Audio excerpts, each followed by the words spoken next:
வாழ்க வளமுடன். மதிப்பிற்கும் மரியாதைக்கும் உரிய பேராசிரியர் அருள்நிதி சுபா அம்மா அவர்கள் பொள்ளாச்சி மனவளக்கலை மன்ற அறக்கட்டளையை சார்ந்தவர்கள் ஆவார்கள்.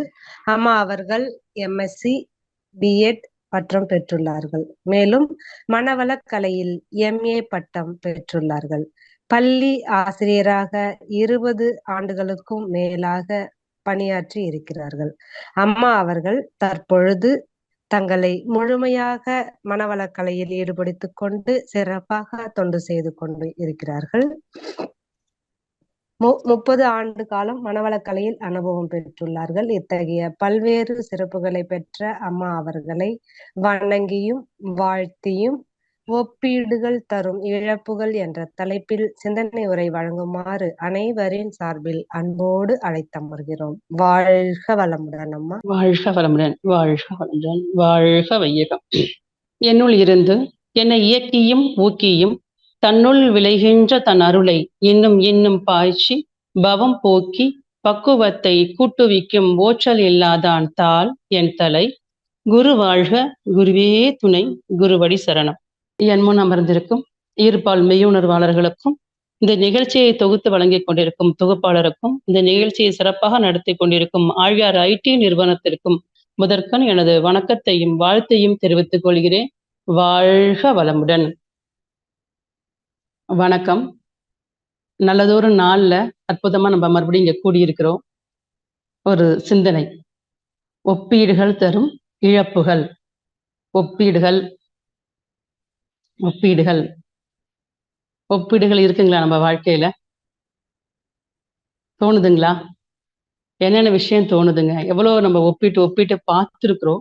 எப்ப இந்த பழக்கம் நம்மளுக்குள்ள ஆரம்பிச்சது அப்படிங்கிறதெல்லாம் யோசிச்சு பாக்குறீங்களா? உங்களுக்கு என்னென்ன தோணுது?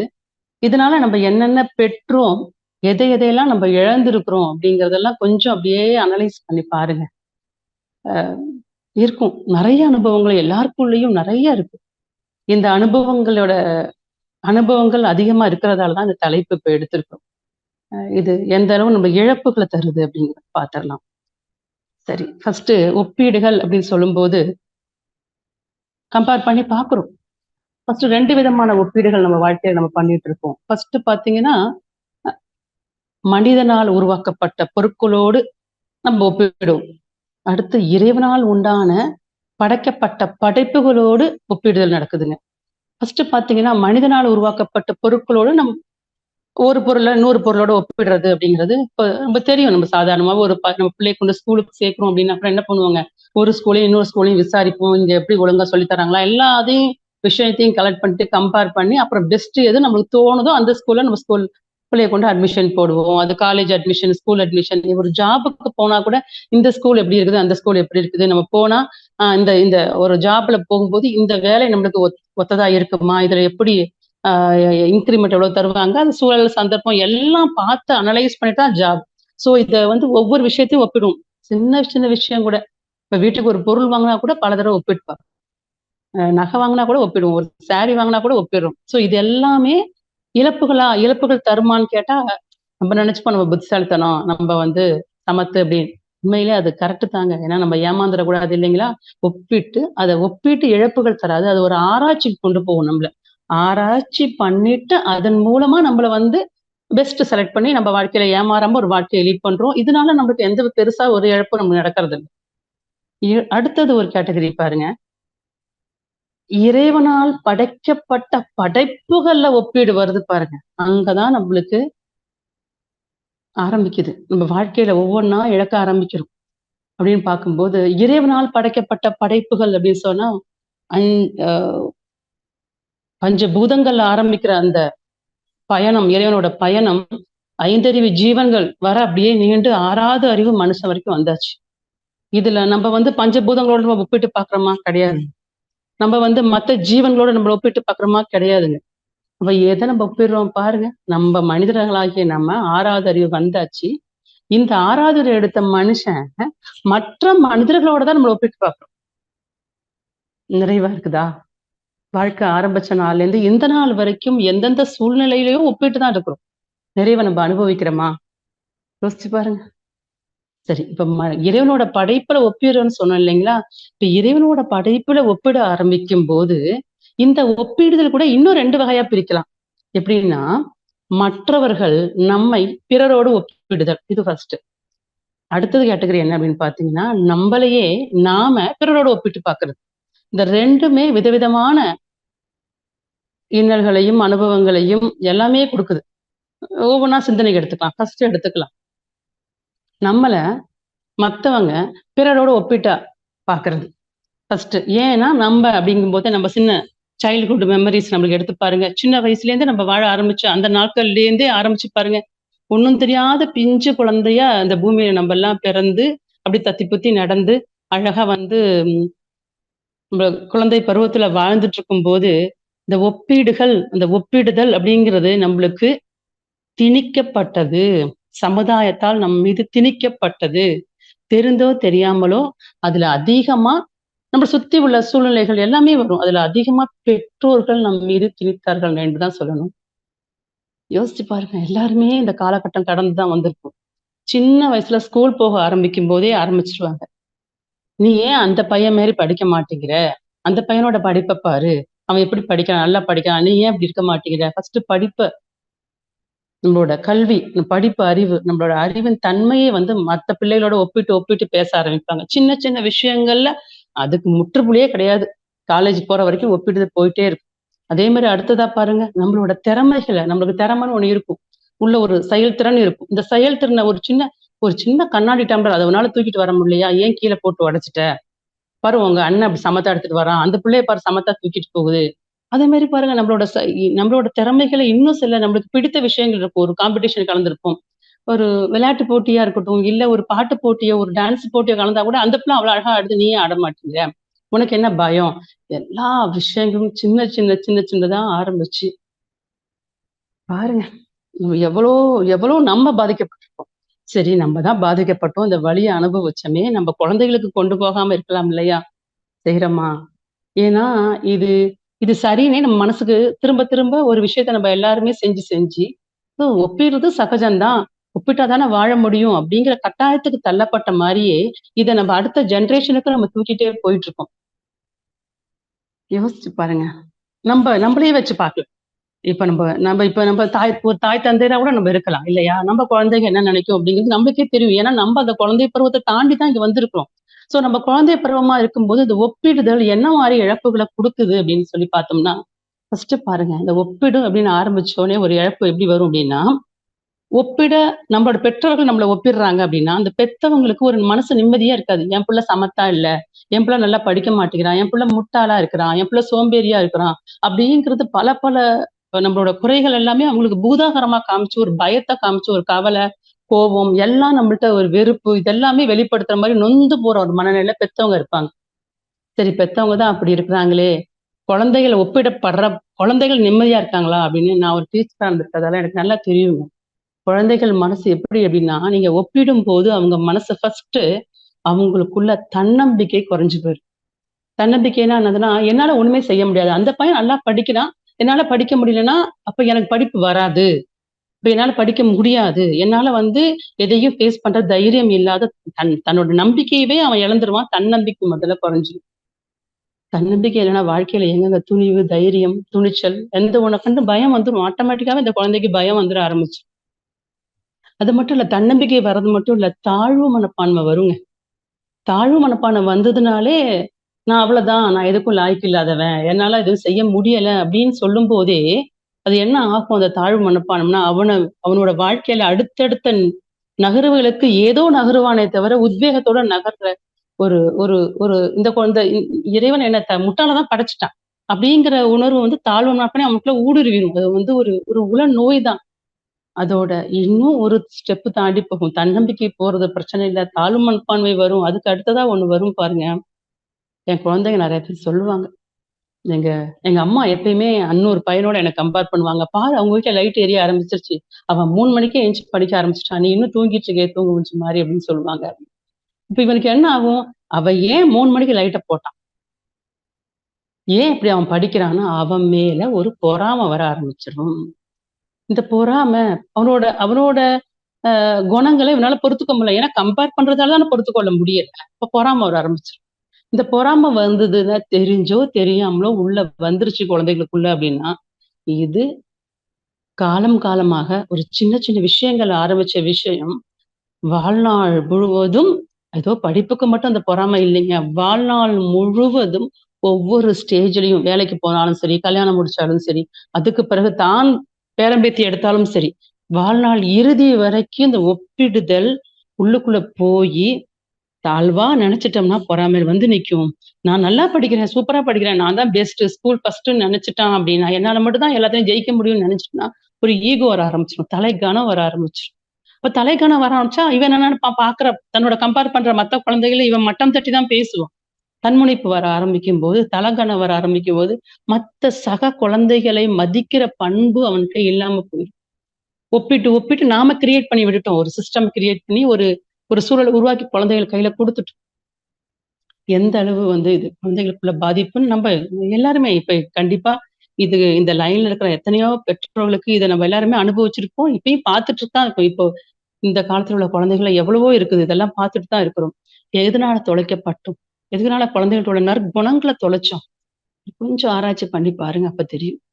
அப்போ என்ன பண்ணலாம்? குழந்தைகள முதல்ல இதுக்கு தீர்வு என்ன? இப்ப இத்தன இழப்புகள், இத்தன சங்கடம் நமக்கு பெத்தவங்களுக்கு, குழந்தைகளுக்கு தரக்கூடிய அந்த ஒப்பிடுதல் வேண்டாம். அப்படின்னா நான் என்ன பண்ணணும் அப்படின்னா, ஒப்பிடாம நம்ம குழந்தை எப்படியோ அத அப்படியே முதல்ல ஏத்துக்கிற தன்மை பெத்தவங்களுக்கு இருக்கணும். இந்த குழந்தை என் குழந்தை இவ்வளவுதான். இவனோட கெப்பாசிட்டி இவ்வளவுதான். இவனுக்கு இவ்வளவுதான் படிக்க முடியும். இவனுக்கு பாட்டு வராது. இவனுக்கு கொஞ்சம் ஞானம் டான்ஸ்ல கொஞ்சம் இன்ட்ரெஸ்ட் இருக்கு அப்படின்னு தன்னோட குழந்தையோட தனித்தன்மையை பார்க்கக்கூடிய பக்குவம், உற்று நோக்கும் தன்மை பெற்றோர்களிடத்தில் வளர்க்கப்பட வேண்டும். இது சொல்லும்போது ஒரு விஷயம் எனக்கு உங்க எல்லாருக்குமே தெரிஞ்ச ஒரு விஷயத்த தான் நான் உங்களோட பகிர்ந்துக்க விரும்புறேன். எல்லாருக்குமே தெரியும் இல்லைங்களா? நம்ப தாமஸ் ஆல்வா எடிசன பத்தி தெரியாதவங்க யாருமே இல்ல. ஒரு சிறு வயதால ஸ்கூலுக்கு போறாரு. அவருக்கு காது கேட்காது. அப்ப அவங்களோட டீச்சர்ஸ் என்ன பண்றாங்கன்னா, ஒரு சின்ன லெட்டர் எழுதி அவங்கட்ட குடுத்துடுறாங்க. யார்ட்ட? அவங்க அம்மாட்ட கொண்டு குடுன்னு சொல்லிர்றாங்க. அந்த பையன் சின்ன பையன் ஸ்கூலுக்கு போயிட்டு திரும்பி வந்து, "அம்மா அந்த லெட்டர் குடுத்தாங்க.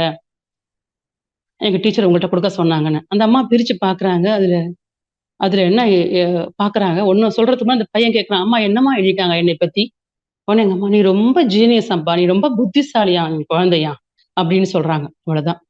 அதுல என்ன எழுதப்பட்டிருக்கு அப்படின்னா, "உங்க குழந்தை ஸ்கூல்ல படிக்கிறதுக்கு தகுதி இல்லாதவன்" அப்படின்னு எழுதப்பட்டிருக்குது. ஆனா அந்த தாய் அத சொன்னா குழந்தையோட பிஞ்சு மனசு தாங்காதுன்னு சொல்லிட்டு சொல்ல மறுத்துட்டு, அடுத்த நாள்லருந்து ஸ்கூல்ல விட்டு அவன அனுப்பிட்டாங்க. இவன சேர்க்க மாட்டேன். இந்த தாய் ஒரு டீச்சரா இருந்ததால, அவங்க என்ன பண்றாங்க அப்படின்னா, அதுக்கு பிறகு தன்னோட சொந்த முயற்சியில அவனுக்கு எல்லாமே கொஞ்சம் கொஞ்சமா சொல்லிக் குடுத்து ஒரு செவிட்டுத்தன்மை அப்படிங்கிற ஒரு குறைபாடு உள்ள ஒரு குழந்தைய, இன்று உலகமே போற்றும் ஒரு விஞ்ஞானியாக ஒரு ஒரு தாயால மாத்த முடியுதுன்னா, அந்த தாயோட சிந்தனை எப்படி இருந்திருக்கு பாருங்க. எனக்கு மட்டும் ஏன் இறைவா இப்படி காது கேளாத ஒரு குறைபாடு உள்ள குழந்தையை குடுத்தாய் என்று புலம்பவல்ல, அழுவல. நீ ஏன் இப்படி இருக்கிற? குழந்தைய திட்டல அந்த தாய். அந்த குழந்தைய வளர்க்கும் பொறுப்பு உண்மைய சொன்னா, ஒவ்வொரு பெற்றோருக்கும் இறைவன் குடுக்கிற வரப்பிரசாதம் குழந்தைகள். இந்த குழந்தைகள் நம்ம வாழ்வுக்கு வரமா வந்திருக்கு அப்படின்னா, இந்த வரமா குடுக்கப்படும்போது, அந்த குழந்தைகள நம்ம எப்படி பார்க்கிறோம் அப்படின்னா, இறைவன் இந்த குழந்தைய உன்னால நல்லா வளர்க்க முடியும் ஒரு நம்பிக்கையில தான் அந்த குழந்தைகளுக்கு கையில குடுத்திருக்கிறான். அப்ப அந்த குழந்தைகள்ட்ட என்ன பிளஸ், மைனஸ் இருந்தாலும் குறைகளை அப்படியே ஏற்றுக்கொண்டு, இதிலிருந்து என் குழந்தையை எப்படி மீட்டெடுக்க வேண்டும் என்றது பெற்றோர்களோட சிந்தனையா இருக்கும். அப்பதான் அந்த தாய் நினைச்ச பிறகுதான் இன்று எத்தனை ஒரு அற்புதமான ஒரு விஞ்ஞானியா உருவாக்க முடிஞ்சது. இது ஏதோ வந்து அந்த ஒரு குழந்தைக்காக மட்டும் இல்லைங்க. இன்னைக்கு சின்ன சின்னதா குறைபாடு உள்ள எத்தனையோ குழந்தைகள் நம்மகிட்ட இருக்கிறாங்கன்னா, நம்ம பெற்றோரான நம்ம கடமை என்னன்னா, அவங்கள்ட்ட உள்ள தனித்தன்மைய உற்று நோக்க முதல்ல பழகணும். இவங்கள்ட்ட ஏதோ ஒரு சம்திங் ஸ்பெஷல் இருக்கணும். இல்லன்னா அந்த இறைவன் இந்த குழந்தைய படைச்சிருக்க மாட்டான். இந்த குழந்தைட்ட ஏதோ ஒண்ணு இருக்குது. இத நான் எப்படி உத்து பார்க்கிறது? உத்து பார்த்துட்டு அடுத்தது அந்த பையன்ட்ட சின்ன சின்ன விஷயங்கள மோட்டிவேட் பண்ணணும் அவனோட செயல்கள. அப்ப நம்ம மோட்டிவேட் பண்ணாம அவனுக்கு அவனுக்கு வந்து ஒவ்வொரு செயல்களும் அவன் சின்ன சின்ன குறைகள் செய்யும்போது நம்ம என்ன பண்ணுவோம்னா, குத்தி காமிக்க ஆரம்பிப்போம். குத்தி காமிக்காம சுட்டி காமிக்கலாம். சின்ன சின்ன விஷயங்கள சுட்டி காமிச்சு, "இத மாத்திக்கப்பா, அப்படி பண்ணலாம்ப்பா, இப்படி பண்ணலாம்னா, நீ நீ அன்னைக்கு வந்து இந்த பொருள தூக்கிட்டு வந்தீல, பத்திரமா தூக்கிட்டு வந்தல்ல கண்ணு. நீ உன்னால சூப்பரா தூக்கிட்டு வா. இதே மாரி இன்னைக்கு அந்த பொருள தூக்கிட்டு வா" அப்படின்னு அவன ஒப்பிட்டா அவனோட மட்டும் தான் அவனோட அவனோட பழைய சம்பவங்களோட, அவனோட பழைய செயல்களோட அவன ஒப்பிடணும். நீ அன்னைக்கு அழகா ஹேண்ட் ரைட்டிங் எழுதுல, இன்னைக்கு அதே மாதிரி எழுது தங்கம் அப்படின்னு சொல்லணும். சோ ஒவ்வொன்னும் ஒப்பிடும் போது ஒரு குழந்தைக்கு நிகர் வேறு எந்த குழந்தையும் கிடையாது. அந்த குழந்தை மட்டும்தான். அந்த குழந்தை மட்டும்தான்.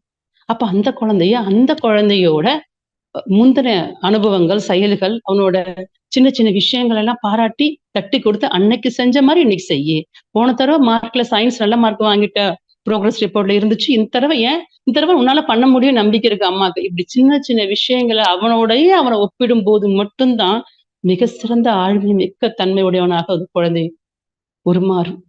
சோ இத நம்ம பெத்தவங்களாக நம்ப கண்டிப்பா இந்த ஒரு விஷயத்த உறுதியா எடுத்துக்கிட்டோம்னா, நம்மளோட குழந்தை செல்வங்கள் ஒரு மிகப்பெரிய பொக்கிஷமாக சமுதாயத்துக்கு நலம் தரக்கூடிய ஒரு மிக சிறந்த கண்மணிகளாக நம்மளால உருவாக்க முடியும். இது இத கேட்டுட்டு இருக்கிற உங்களோட தாய் தந்தையான பெற்றோர்கள்ட்ட ஒரு தாழ்மையான வேண்டுகோள். இது செய்வீங்க. இனியும் அதையே கடைசி வரை எந்த ஒரு சூழ்நிலையும் ஒப்பிடாம இருக்கிறதுக்கு மட்டும் நம்ம பழகிக் கொள்வோம். அடுத்ததாக நாம தான் காயப்பட்டோம் சின்ன வயசுல. நம்மள பெத்தவங்களோ, சொந்தக்காரங்களோ காயப்படுத்திட்டாங்க. ஒரு ஆணுக்கு மனைவியா இருப்போம். அதே மாரி ஒரு குழந்தைக்கு தாயா இருப்போம். ஆண் ஒரு குழந்தைக்கு தந்தையா இருப்பாரு. இப்ப ஸ்தானம் கூடி போச்சு. மனைவி, கணவன், தாய், தந்தை ஸ்தானம் கூடி போச்சு. இப்பயும் நம்மள ஒப்பிடுவாங்க. நீ அந்த மனைவி மாரி நீ நல்லா ட்ரெஸ் பண்றதில்ல. அந்த மனைவி மாரி நீ நல்லா சமைக்கிறதில்ல. அந்த மனைவி மாரி நீ சமத்தா குடுத்தனம் நடத்துறதில்ல. உனக்கு கொஞ்சம் சில பொறுமைலாம் பத்தல. ஒண்ணு வெளிப்புற தோற்றத்துல சொல்லலாம். இல்ல அவங்களோட நடவடிக்கை பாவனைகள வச்சு நம்மளோட கம்பேர் பண்ணலாம். நடக்கத்தான் செய்யுதுங்க. இது பெண்களுக்கு மட்டும் இல்ல. ஆண்களையும் பெண்கள் சொல்லதான் செய்றாங்க. நீங்க அவங்கள மாரி அந்த எதிர்த்து வீட்டுவர் மாரி நீ பொறுப்பா இருக்கறதில்ல. அவரு எவ்வளோ அன்பா நடந்துக்கிறாரு மனைவிட்ட. நீங்க என்னையும் இங்க கூட்டிட்டு போறதில்ல. சின்ன சின்ன கிஃப்ட் வாங்கி தரல. அப்படின்னு நெறைய குட்டி குட்டியா நம்ம நெறைய வச்சிருக்கோம். எப்ப அப்படின்னா, அந்த கம்பேர் பண்ணி பண்ணி நெறைய பாயிண்ட்ஸ் வச்சிருப்போம். ஒவ்வொரு மூட்டை வச்சிருப்போம். கணவன் மனைவி உறவுங்கிறது ஒரு ரொம்ப இனிமையான ஒரு உறவு. இந்த உறவுல எப்ப இந்த ஒப்பிடுதல்னு ஒண்ணு வருதோ, அந்த உறவு விரிசல் காண ஆரம்பிச்சுரும். வாழ்நாள் முழுவதும் என் கர்ம மூட்டை என்னவோ, என் கர்ம மூட்டைக்கு ஏத்தபடிதான் இறைவன் எனக்கு இந்த மனைவியையோ, கணவனையோ குடுத்திருக்கான் அப்படிங்கும்போது, அந்த மனைவி எனக்கு வாய்ச்சா நல்லா இருந்திருக்குமோ, இல்ல அந்த கணவன் போல இவர் இருந்தா நல்லா இருந்திருக்கணும்னா, நீங்க யார ஒரு ரோலா வச்சு கம்பேர் பண்றீங்களோ, அப்ப அவரோட மனைவியா தானே அவர் இருந்திருப்பாரு. அப்ப அவரும் நாம இல்லைன்னு அர்த்தம் தானங்க. அப்ப நம்மள்ட்ட என்ன இருக்குது உள்ள? நம்மள்ட்ட என்ன உள்ள வினைப்பதிவுகள், கர்ம வினைப்பதிவுகள் உள்ள அழுத்தமா இருக்கும். அதுக்கு இந்த கணவனோ, இல்ல இந்த மனைவியோ தான் குடுக்கப்படணும்னு இறைவனோட விதிப்படி அழகா இறைவன் அமைச்சு கொடுத்த ஒரு அற்புதமான உறவு கணவன் மனைவி. இன்னைக்கு அந்த காலத்துல இருந்து இந்த காலம் வரைக்கும் இந்த ஒப்பிடுதல்ங்கிறது கணவன் மனைவி உறவுல மிகப்பெரிய விரிசலை ஏற்படுத்தி, ஒரு இனிமையான உறவு இங்க கெட்டு போய் தான் பெரிய கஷ்டப்படுறாங்க. நெறைய குடும்பத்துல இருக்கு. கண்கூடா நீங்க சுத்தி பார்த்தீங்கன்னா தெரியும். தயவு செய்து யாரையும் யாரோடும் ஒப்பிடாதீர்கள். யாரையும் யாரோடும் எப்போதும் ஒப்பிடாத ஒரு பண்பை வளர்த்துக்கணும் அப்படின்னா, இல்லைங்க அப்ப என் மனைவி நல்லா ட்ரெஸ் பண்ணா நல்லா இருக்கும்னு நான் நினைக்கிறேன். சமைச்சா நல்லா இருக்கும். அவளுக்கு சமையலே தெரிய மாட்டேங்குதுன்னு நினைச்சீங்கன்னா, சொல்லலாம். அவங்களோட திருத்தம் வரவழைக்கணும்னு நீங்க நினைச்சீங்கன்னா, வருத்தம் குடுக்காம, ஒப்பிடாம, "நீ அன்னைக்கு ஒரு கூட்டு வச்சேல்ல, அது நல்லா இருந்துச்சு. அந்த மாரி நீ செய்றியா?" அப்படி கேளுங்க. அவங்க அன்னைக்கு நீ ட்ரெஸ் அழகா பண்ணியிருந்த. அந்த ட்ரெஸ் மாரி நீ பண்ணிக்கோ. உனக்கு நல்லா இருக்குதுன்னு அவங்க மேல உண்மையிலேயே அக்கறை குடுக்குற மாரி, அவங்களோட பழைய விஷயங்கள அவங்களோட ஒப்பிட்டு சொல்லும்போது மட்டும் தான் உண்மையான மாற்றம் உங்ககிட்ட வர ஆரம்பிக்கும். நமக்கு தேவை மாற்றம் மட்டும் தான் அப்படின்னா, ஒப்பிடாம சொல்லி பண்பா மாத்தலாம் இல்லைங்களா? மாத்த முடியும். முடியும். அற்புதமான நம்ம எல்லாருக்கும் நல்ல ஒரு குரு கிடைச்சிருக்கிறாருன்னா, அந்த ஒரு செயல்திறன நம்ம வளர்த்துக் கொள்வோம். பாராட்டுவோம். சின்ன சின்ன விஷயங்கள பாராட்டி, கணவன் மனைவிங்கிற அந்த இனிமையான உறவுல ஒப்பிடுதல்ங்கிற ஒரு சின்ன ஒரு துளி கூட இல்லாத அளவுக்கு நம்ம வாழ்க்கைய கொண்டு போனோம்னா, வாழ்நாள் முழுவதும் அற்புதமாக வசந்தத்தையே வீசிக்கொண்டே இருக்கக்கூடிய ஒரு உறவு இந்த உறவு. அது வசந்தம் மட்டும் தான் குடுக்கும். இனிமையாகவே நம் வாழ்நாள் முழுவதும் அமையும். சரி, கணவன் மனைவி வந்தாச்சு. நம்மளுக்கு இது எல்லாமே நம்பள மத்தவங்க கம்பேர் பண்றாங்க அப்படிங்கிறது இதெல்லாம் ஒரு ஒரு பார்ட். இதுவும் நெறைய வலி, வேதனைகள் அனுபவிச்சு தான் நம்ம வந்திருக்கோம். கடந்து வந்துட்டுருக்கோம். வாழ்ந்துட்டும் இருக்கிறோம். அடுத்ததா பார்த்தீங்கன்னா, இந்த வாழ்க்கையில ஒரு அடுத்த கேட்டகரி ஆஃப் கம்பேரிசன் அப்படின்னு சொன்னா, என்ன மாரி கம்பேரிசன் அப்படின்னு சொன்னா, நம்பளையே நாம பிறரோட கம்பேர் பண்றோம். முதல்ல சொன்னது கூட கம்மிதாங்க இழப்புகள். பட் இத நம்ம ஆரம்பிக்கும்போது கவனிச்சீங்கன்னா, நெறைய இழப்புகள் நம்மளுக்கு உள்ளுக்குள்ள முள்ளும் மாதிரி நம்மள நாமளே குத்திக்கிட்டே இருக்கும்.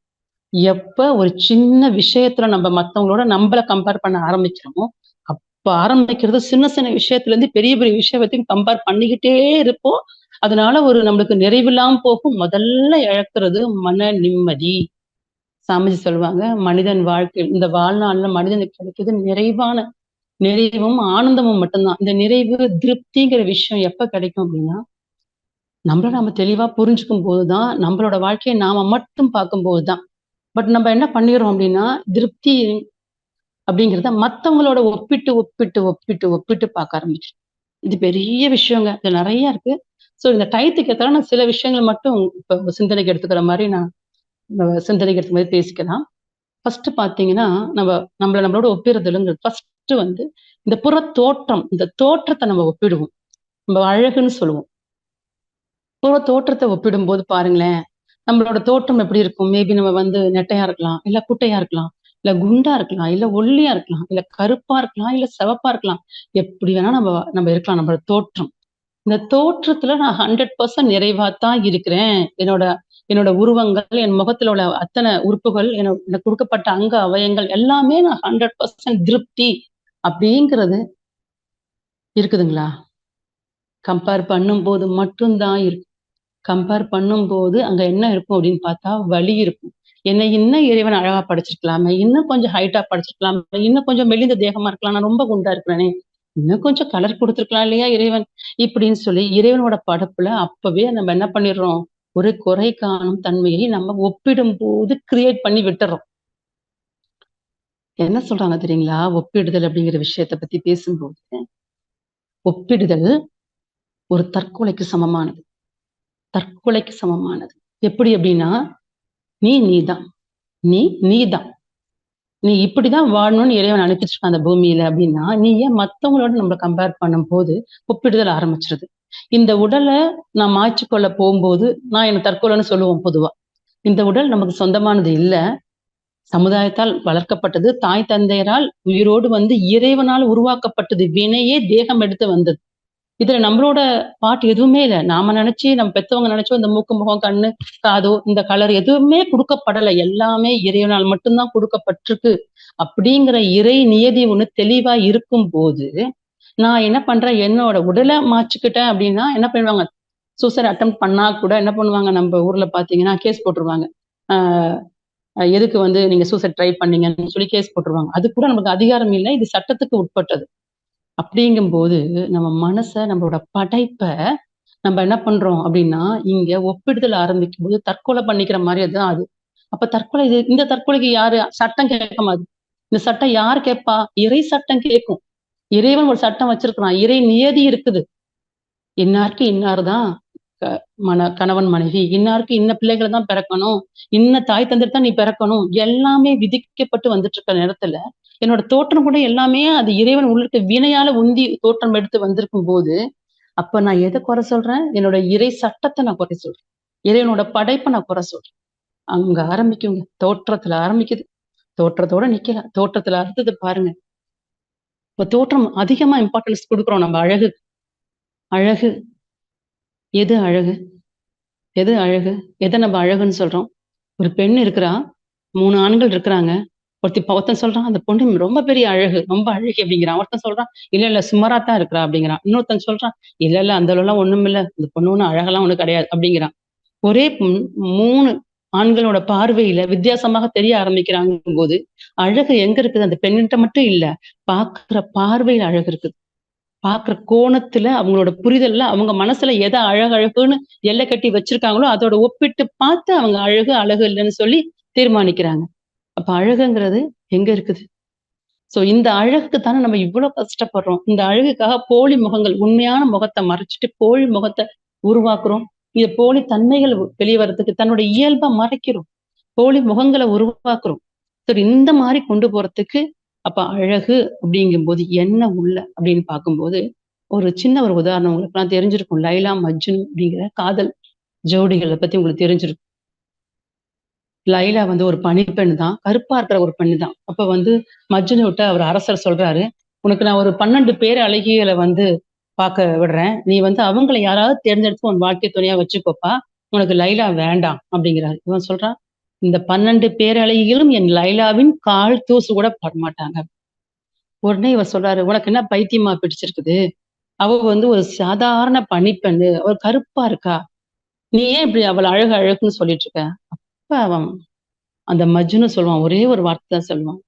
லைலாவை பார்ப்பதற்கு மஜ்னுவின் பார்வையும் கண்ணோட்டமும் வேணும். அவள அழகா பார்க்கறதுக்கு அவனோட மனசுக்கு அப்படி அழகா தெரியுது. அவ்வளவுதான். அப்ப அழகுங்கிறது நம்பளோட வெளிப்புறத்துல உள்ள எந்த ஒரு தோற்றத்திலயும், அங்க அவயங்களையும் அழகு இல்ல. நம்ம பார்க்கிற பார்வையில இருக்குது. அது கண்டிப்பா காலங்காலம் மாறதான் போகுது. எப்படி மாறும் அப்படின்னு பார்த்தீங்கன்னா, உங்களுக்கே தெரியும். சிறு குழந்தையில ஒரு அழகு இருக்கும். கொஞ்சம் குமர பருவம்ன்னு ஒரு அழகு இருக்கும். மிடில் ஏஜ்ல ஒண்ணு இருக்கும். இன்னும் போக போக முதுமை வரும். முதுமையும் அழகு. முதுமையும் அழகு. சிறு சிறு நரை வந்தா கூட அழகுதான். அது அழகு என்ன சொல்லுது அந்த இது கூட நம்மளுக்கு இத்தன வருஷம் நான் வாழ்ந்திருக்கனே!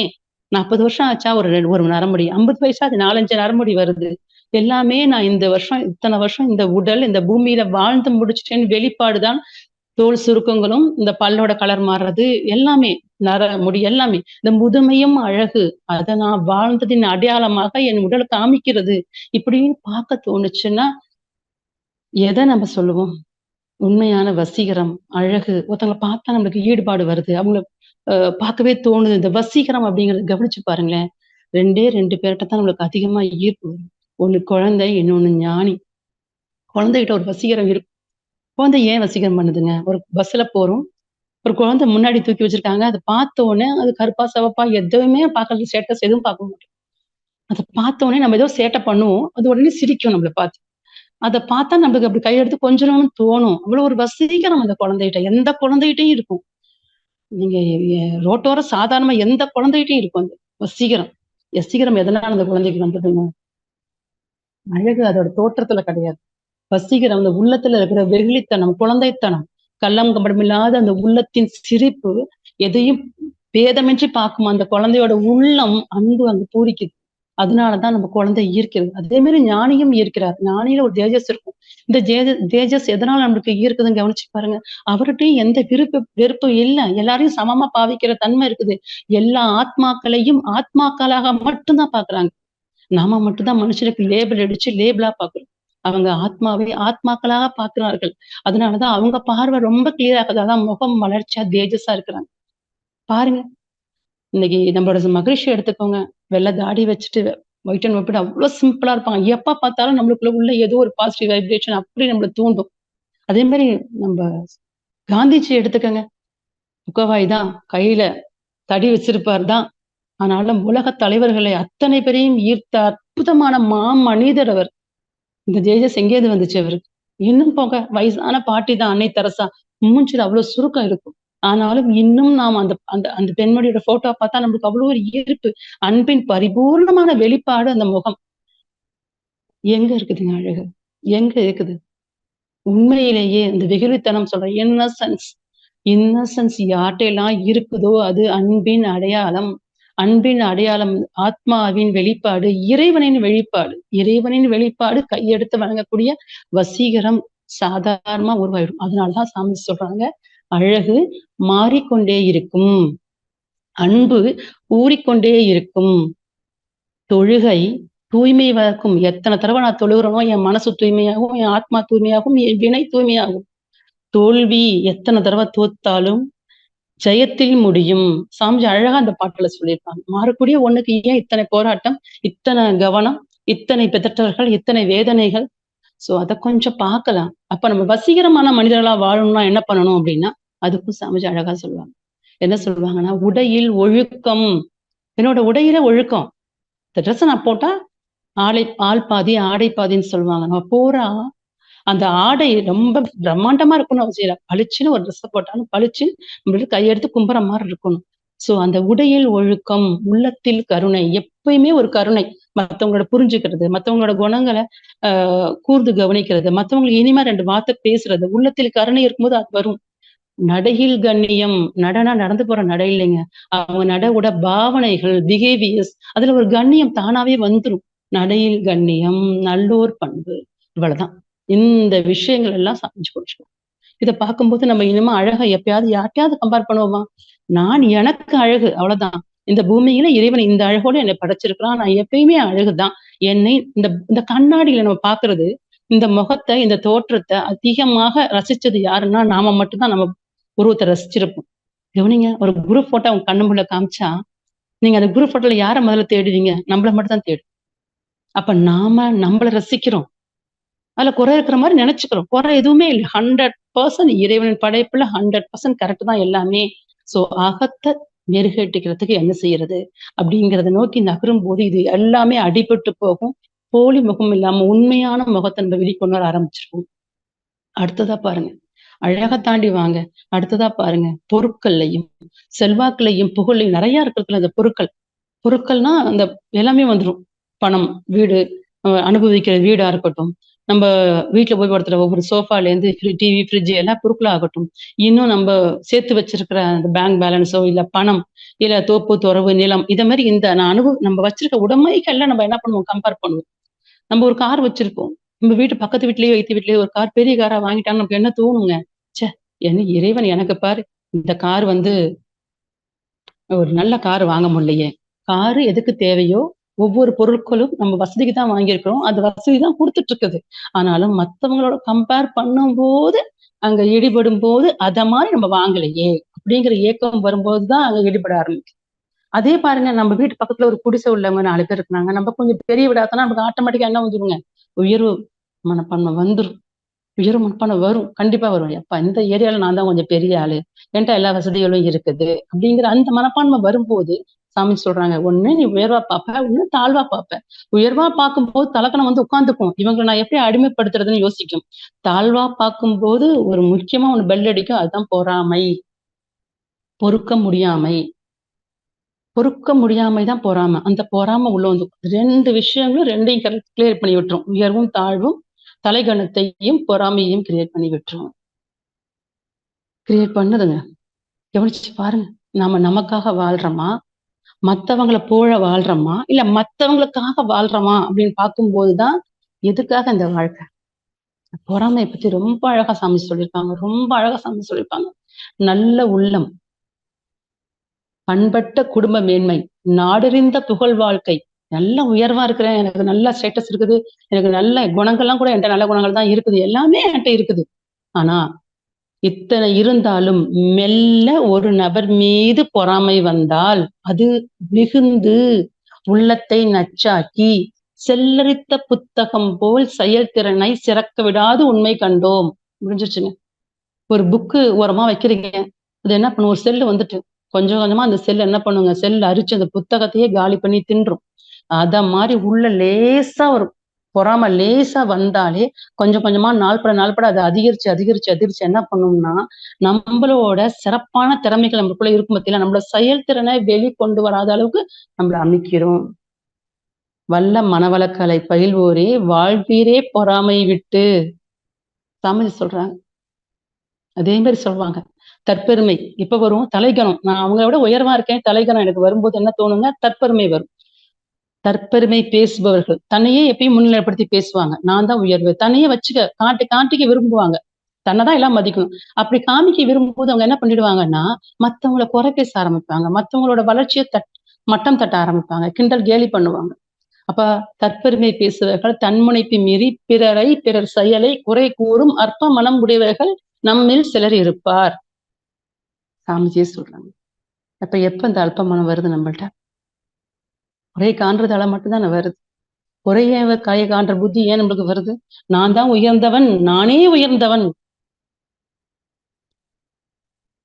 சாமி சொல்லுவாங்க, இறைவன், ஈசன் நானாக இருக்கிறான். நானே ஈசன் அப்படிங்கிறது வித்தியாசம். நானே ஈசன் என்பதற்கும், ஈஸ்வரனே நானுமாக இருக்கிறான் என்பதற்கும் வித்தியாசம் நிறைய இருக்கு அப்படிம்பாங்க சாமிஜி. அப்படி வந்து பார்க்கும்போது என்ட்ட உயர்வு அப்படின்னு நான் பார்க்காம, இறைவன் எனக்கு நல்ல அந்த நேரத்துல என்னோட வினைப்பதிவு நல்லா எனக்கு சொசைட்டில எல்லாம் பேரு, புகழு எல்லா சொத்து சுகம் எல்லாமே எனக்கு கொடுத்துருக்கிறான் இறைவா, இதை வச்சுட்டு நான் எப்படி வாழ்வது, என் வாழ்க்கையை தானே பார்க்கணுமே தவிர மற்றவர்கிட்ட இருக்கிறது இவங்களோட உதவியை நான் எப்படி பெற்றுக்கொள்வது, இவங்களை வாழ்வைக்கும் நான் எப்படி ஆதாரமாக உதவியாக ஒருத்தருக்கு உதவி வாழ்வது என்று பார்க்கும்போது ஒரு ஒரு ஒரு ஒரு ஒரு புனிதமான ஒரு வாழ்வு நம்ம வாழ முடியுங்க.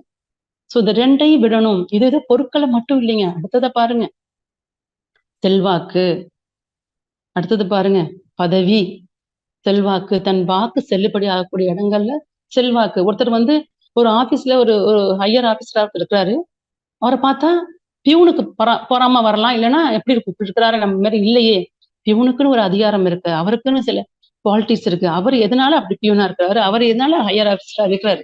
சோ இந்த மாதிரி செல்வாக்கு, பதவி, புகழ். இந்த புகழ் வரும்போது ஏன் இந்த புகழ் அடைஞ்சாங்க இவங்ககிட்ட என்ன தனித்தன்மை இருந்தது, அவங்க அந்த என்ன உழைப்பை போட்டு திறமையை வளர்த்து கொண்டாங்கன்னு பார்க்கும்போது நம்மளுக்கு நம்மகிட்ட என்ன திறமை இருக்குது, இதை நான் எப்படி வளர்த்துக்கிறது, அப்படிதான் பார்க்கணுமே தவிர அதே மாதிரி நானும் வளரணும், அதே மாதிரி செல்வாக்கு நானும் அடைய. ஒரு சின்ன விஷயம் தாங்க. என்னோட ஃப்ரெண்டு, என் க்ளோஸ் ஃப்ரெண்டு, காலேஜ்ல ஒர்க் பண்றா. ஒரு 2.5 லட்சம் சம்பாதிக்கிறான், நல்லா சம்பாதிக்கிறான். ஆனா ஒரு சம்மந்தி வந்து பெரிய வீடு, பெரிய பணக்காரங்க. அப்போ சம்மந்தி வீட்டுல எந்த ஒரு ஃபங்க்ஷன் போகும்போது திரும்பி வந்தோடனே அவ கூனி குறுகி போறான். என்கிட்ட ஃபீல் பண்ணி பேசுவா, எனக்கு ரொம்ப கூச்சமா இருக்கு, கூனி குறுகி போறேன், நான்லாம் அங்க ஒண்ணுமே இல்லை, ரொம்ப டம்மியான ஆளா நான் ஃபீல் பண்றேன் அந்த ஃபங்க்ஷனுக்கு போனா அப்படின்னு. எனக்கு வேதனையா இருக்கும், என் ஃப்ரெண்ட் இல்லையா. அப்ப நான் நிறைய சொல்லுவேன், நீ உன்னோட லெவல்ல எவ்வளவு பெரிய ஆளா இருக்கிற, எவ்வளவு சம்பளம் வாங்கிக்கிற, உள்ள அறிவு திறத்தால இந்த அளவு நீ உயர்ந்து நிக்கிற, கடின உழைப்பால உயர்ந்து நிக்கிற, நீ நிமிர்ந்து நிலை, நீ கூனி குறுகிற அளவுக்கு ஒண்ணுமே இல்லை, நீ வாங்குற சம்பளத்துல இன்னைக்கு 10%ல 25,000 வாங்கினாலே பெரிய விஷயம். எத்தனையோ மக்கள் அதை கூட இல்லாம திண்டாடுறாங்க. நிறைய பாசிட்டிவா பேசும்போது உன் பேச்சு கேட்க நல்லா இருக்கு, பட் அந்த நேரம் போகும்போது என் மனசு அப்படி தோணுது. இது எதனாலங்க? நம்ம மனிதர்களை மனிதர்களாக பார்ப்பதே இல்லைங்க.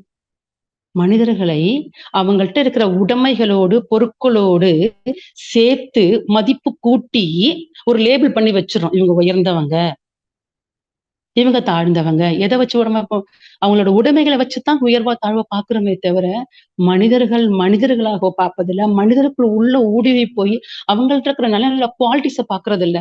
அவங்களோட துன்பங்களை, அவங்க உணர்வுகளை புரிஞ்சுக்கிற தன்மையெல்லாம் நம்ம எப்பயோ தொலைச்சிட்டோம். முதல்ல நாம மனிதர்களா வாழ்றோம். இந்த வாழ்க்கை எவ்வளவு இனிமையானதெல்லாமே தொலைஞ்சு போகுது எப்ப? இந்த ஒப்பிடுதல் ஆரம்பிக்கும் போது நெஞ்சு பொறுக்க முடியாம ஒரு படபடப்பு, பொறாமை, ஒரு வேதனை, கவலை, கோபமான வார்த்தைகள், வெறுப்பு, இத்தனை இன்னும் போங்க. உடம்புல என்ன பண்ணுதுன்னு பாருங்க. பிபி ஏத்துது. இன்னும் பிபி மட்டுமா ஏத்துது, இல்ல ஸ்ட்ரெஸ் கொடுக்குது, தலைவலி கொடுக்குது, டென்ஷன் ஆக்குது. வாழ்க்கை பூரா ஒரு வெறுமை, விரக்தி, இத்தனை இழப்புகளை எந்த ஒன்று நம்மளுக்கு கொடுத்துட்டு இருக்குது? செல்வாக்கு. செல்வாக்கு வரும், நம்மளுக்கு ஒரு மரியாதை கொடுக்க மாட்டேன். ஒரு கல்யாணத்துக்கு போனோம்னா மரியாதை அப்படிங்கிற விஷயத்த பார்த்தா நம்ம போனோம்னா மரியாதை கொடுப்பாங்க, இன்னொருத்தவங்க தான் கொடுப்பாங்க. இப்ப நம்மளுக்கு என்ன தோணுதுன்னா, நான் போனா மரியாதை கொடுத்தாங்க தான், ஏன்னா என்னை விட அவங்களுக்கு அதிகமான மரியாதை கொடுத்தாங்க, அவங்களுக்கு அதிகமான இம்பார்ட்டன்ஸ் கொடுக்குறாங்க, அவங்கள ஓப்போன்னு புகழ்றாங்க, அவங்கள அப்படி விழுந்து கவனிக்கிறாங்க. இப்படின்னு ஒரு சின்ன விஷயத்த போற எல்லா இடத்துலயும் கம்பேர் பண்ணி பார்த்து அந்த ஃபங்க்ஷனும் நல்லதோ கெட்டதோ போயிட்டு வந்த பிறகு நம்ம என்ன பண்றோம், நம்மளுக்கு நாமளே உள்ள பொறுமிக்கிட்டே இருக்க ஆரம்பிச்சிடும். இந்த மரியாதைங்கிற விஷயம் ஒரு சின்ன எல்லாருக்கும் தெரிஞ்ச ஒரு விஷயம்தான். ஒரு ஒரு நாடுங்க, அங்க ஒரு தளபதி இருக்கிறாரு. தளபதிங்கும் போது அங்க எல்லாருமே அந்த நாட்டு உள்ளவங்க எல்லாருமே அவர் போனா கையெடுத்து கும்பிடுவாங்க, நல்ல மரியாதை கொடுப்பாங்க. அவரு வந்து பாக்குறாரு, அந்த நாட்டுல ஒரு துறவி இருக்கிறாரு. அந்த துறவி கிட்ட எல்லாரும் போறாங்க, எல்லாரும் அங்க போறாங்க, அவர்கிட்ட காலைல வந்து நமஸ்காரம் பண்றாங்க, அவரை புகழ்ந்து அவர்கிட்ட தத்துவங்கள்லாம் வாங்கிக்கிறாங்க, நிறைவா வர்றாங்க. இதை பாக்குறாரு, இவருக்கு உள்ள வருது, இவர் எதனால இவரை போற்றப்படுகிறார், எதுக்கால விழுந்து விழுந்து இவர்கள் நோக்கி மக்கள் கூட்டம் போயிட்டு இருக்குது. ஒரு நாள் கிளம்பி போறாரு, அந்த துறவியை பார்க்க போறாரு. போகும்போது கூட்டம்லாம் விலகி இடம் கொடுக்குது. போறாரு, அந்த துறவியை பார்த்தோன்னா ஆச்சரியமா இருக்கு. ஏன்னா மாற்று துணி கூட இல்லாம இருக்கிற ஒரு துணி, அதுல அத்தனை கந்தல் ஓட்டைகள்லாம் இருக்கு, அதை அனுசரிச்சு அட்ஜஸ்ட் பண்ணி கட்டிட்டு உட்கார்ந்துருக்கிறாரு. பார்க்க இவருக்கு ஆச்சரியமா இருக்கு. அப்ப அவர்கிட்ட கேட்கிறாரு, உங்களை ஏன் இந்த கூட்டம் இப்படி மரியாதை கொடுக்குது? நான் வந்து ஒரு தளபதி, எனக்கு மரியாதை கொடுக்குறாங்க, எனக்கு பின்னாடி ஒரு ஆயுதம் ஏந்திய நிறைய படை வீரர்கள் இருக்கிறாங்க, சரிதான். ஆனா உங்கள்கிட்ட மாற்று துணி கூட இல்ல, பார்க்க பிச்சைக்காரன் மாதிரி இருக்கிறீங்க, உங்களுக்கு இவ்வளவு மரியாதை கொடுக்குறாங்களே ஏன் அப்படின்னு ஒரு பொறாமைதான் கேட்கிறாரு. ஏத்துக்க முடியல அவரால். அப்ப அவர் சிரிச்சுக்கிட்டே என்ன பண்றாரு, இங்க வாங்க அப்படின்னு அழைச்சிட்டு போறாரு. பக்கத்துல ஒரு தோட்டம் இருக்கு. அந்த தோட்டத்துக்கு அழைச்சிட்டு போறாரு. அப்ப கேட்கிறாரு. அப்ப அண்ணாந்து பார்க்கும்போது அங்க மேல நிலா இருக்குது. நிலா பார்த்து கேட்கிறாரு, இது என்ன அப்படின்னு. இவரு ஒண்ணும் சொல்லாம நீலா அப்படின்னு சொல்லிடுறாரு. அது பக்கத்துல அந்த தோட்டத்துல இந்த ரோஜா பூ இருக்கு. இது என்ன? அப்ப கொஞ்சம் எரிச்சல் வருது. ஏன்னா ஒவ்வொன்னா கேட்கிறாரு. ஆனாலும் இது ரோஜா அப்படிங்கிறாரு. அப்ப அவர் சொல்றாரு, இந்த ரோஜா என்றைக்காவது இந்த நிலாவைப் போல வெண்மை எனக்கு இல்லை என்றோ, நிலவைப் போல வெளிச்சம் என்னால கொடுக்க முடியவில்லை என்று வருத்தப்பட்டிருக்குதான்னு கேட்டிருக்கிறார். அப்படி பார்க்கிறாரு. ஒண்ணும் பதில் சொல்லல. அடுத்தது கேட்கிறாரு. என்னைக்காவது அந்த நிலா இந்த ரோஜாவை போல அழகான இதழ்கள் எனக்கு இல்ல, சிவந்த நிறம் எனக்கு இல்ல, இதை போல நறுமணங்கள் என்னால கொடுக்க முடியல அப்படின்னு என்னைக்காவது நிலா இந்த ரோஜா பார்த்து நினைக்குதா? அப்பதான் உள்ள அவருக்கு மணி அடிக்குது.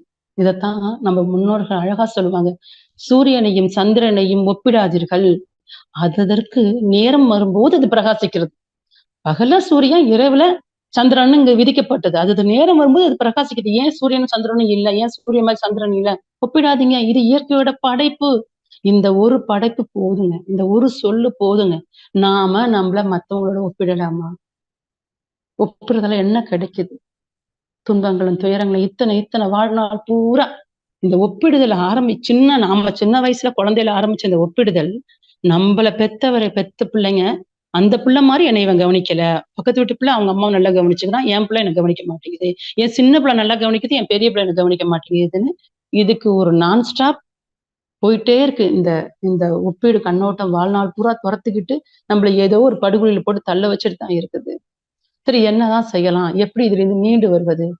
ஒண்ணுமே இல்லங்க. தன்னை உணரணும். ஒரே ஒரு வார்த்தை. தன் மதிப்பை தான் உணர வேண்டும். நீங்க பிறரோட ஒவ்வொன்னையும் கம்பேர் பண்றது விட்டுட்டு, என்னோட மதிப்பு என்ன? ஒரு விஷயத்த நல்லா புரிஞ்சுக்கணும். நம்மை போல இனி ஒருத்தர் பிறக்கப் போவதும் இல்லை. இதுக்கு முன்னாடியும் இதுவரைக்கும் பிறந்ததும் இல்ல. நான் தான். அவன் தான். அவன் தான். நாம தான். நீயாக இருன்னு சொல்றாங்களே அவ்வளவுதான். இறைவன் இந்த பூமியில என்னை படைச்சு அனுப்பியிருக்கான்.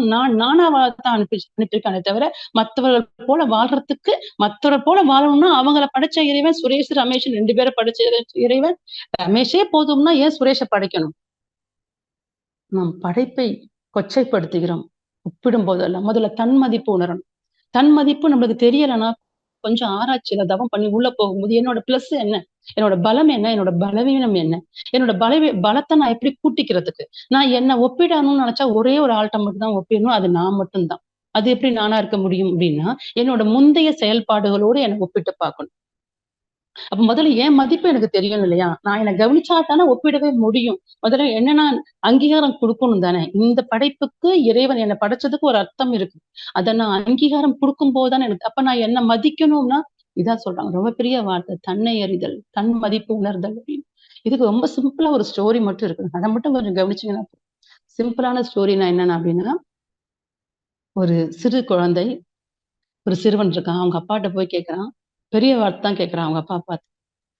அப்பா எல்லா எல்லா மக்களையும் பார்க்குறான். பார்த்துட்டு வாழ்க்கைன்னா என்னப்பா? அப்படின்னு கேக்குது. அந்த குழந்தை பார்த்துட்டு சிரிக்கிறாரு அவங்க அப்பா. இவ்வளவு பெரிய கேள்விய தன் பையன் கேட்டுட்டானே! ஒண்ணும் சொல்ல முடியல. அப்பா அப்போ நான் இவன்ட்ட சொல்லி புரிய வைக்க முடியாது சிறு வயது பையன.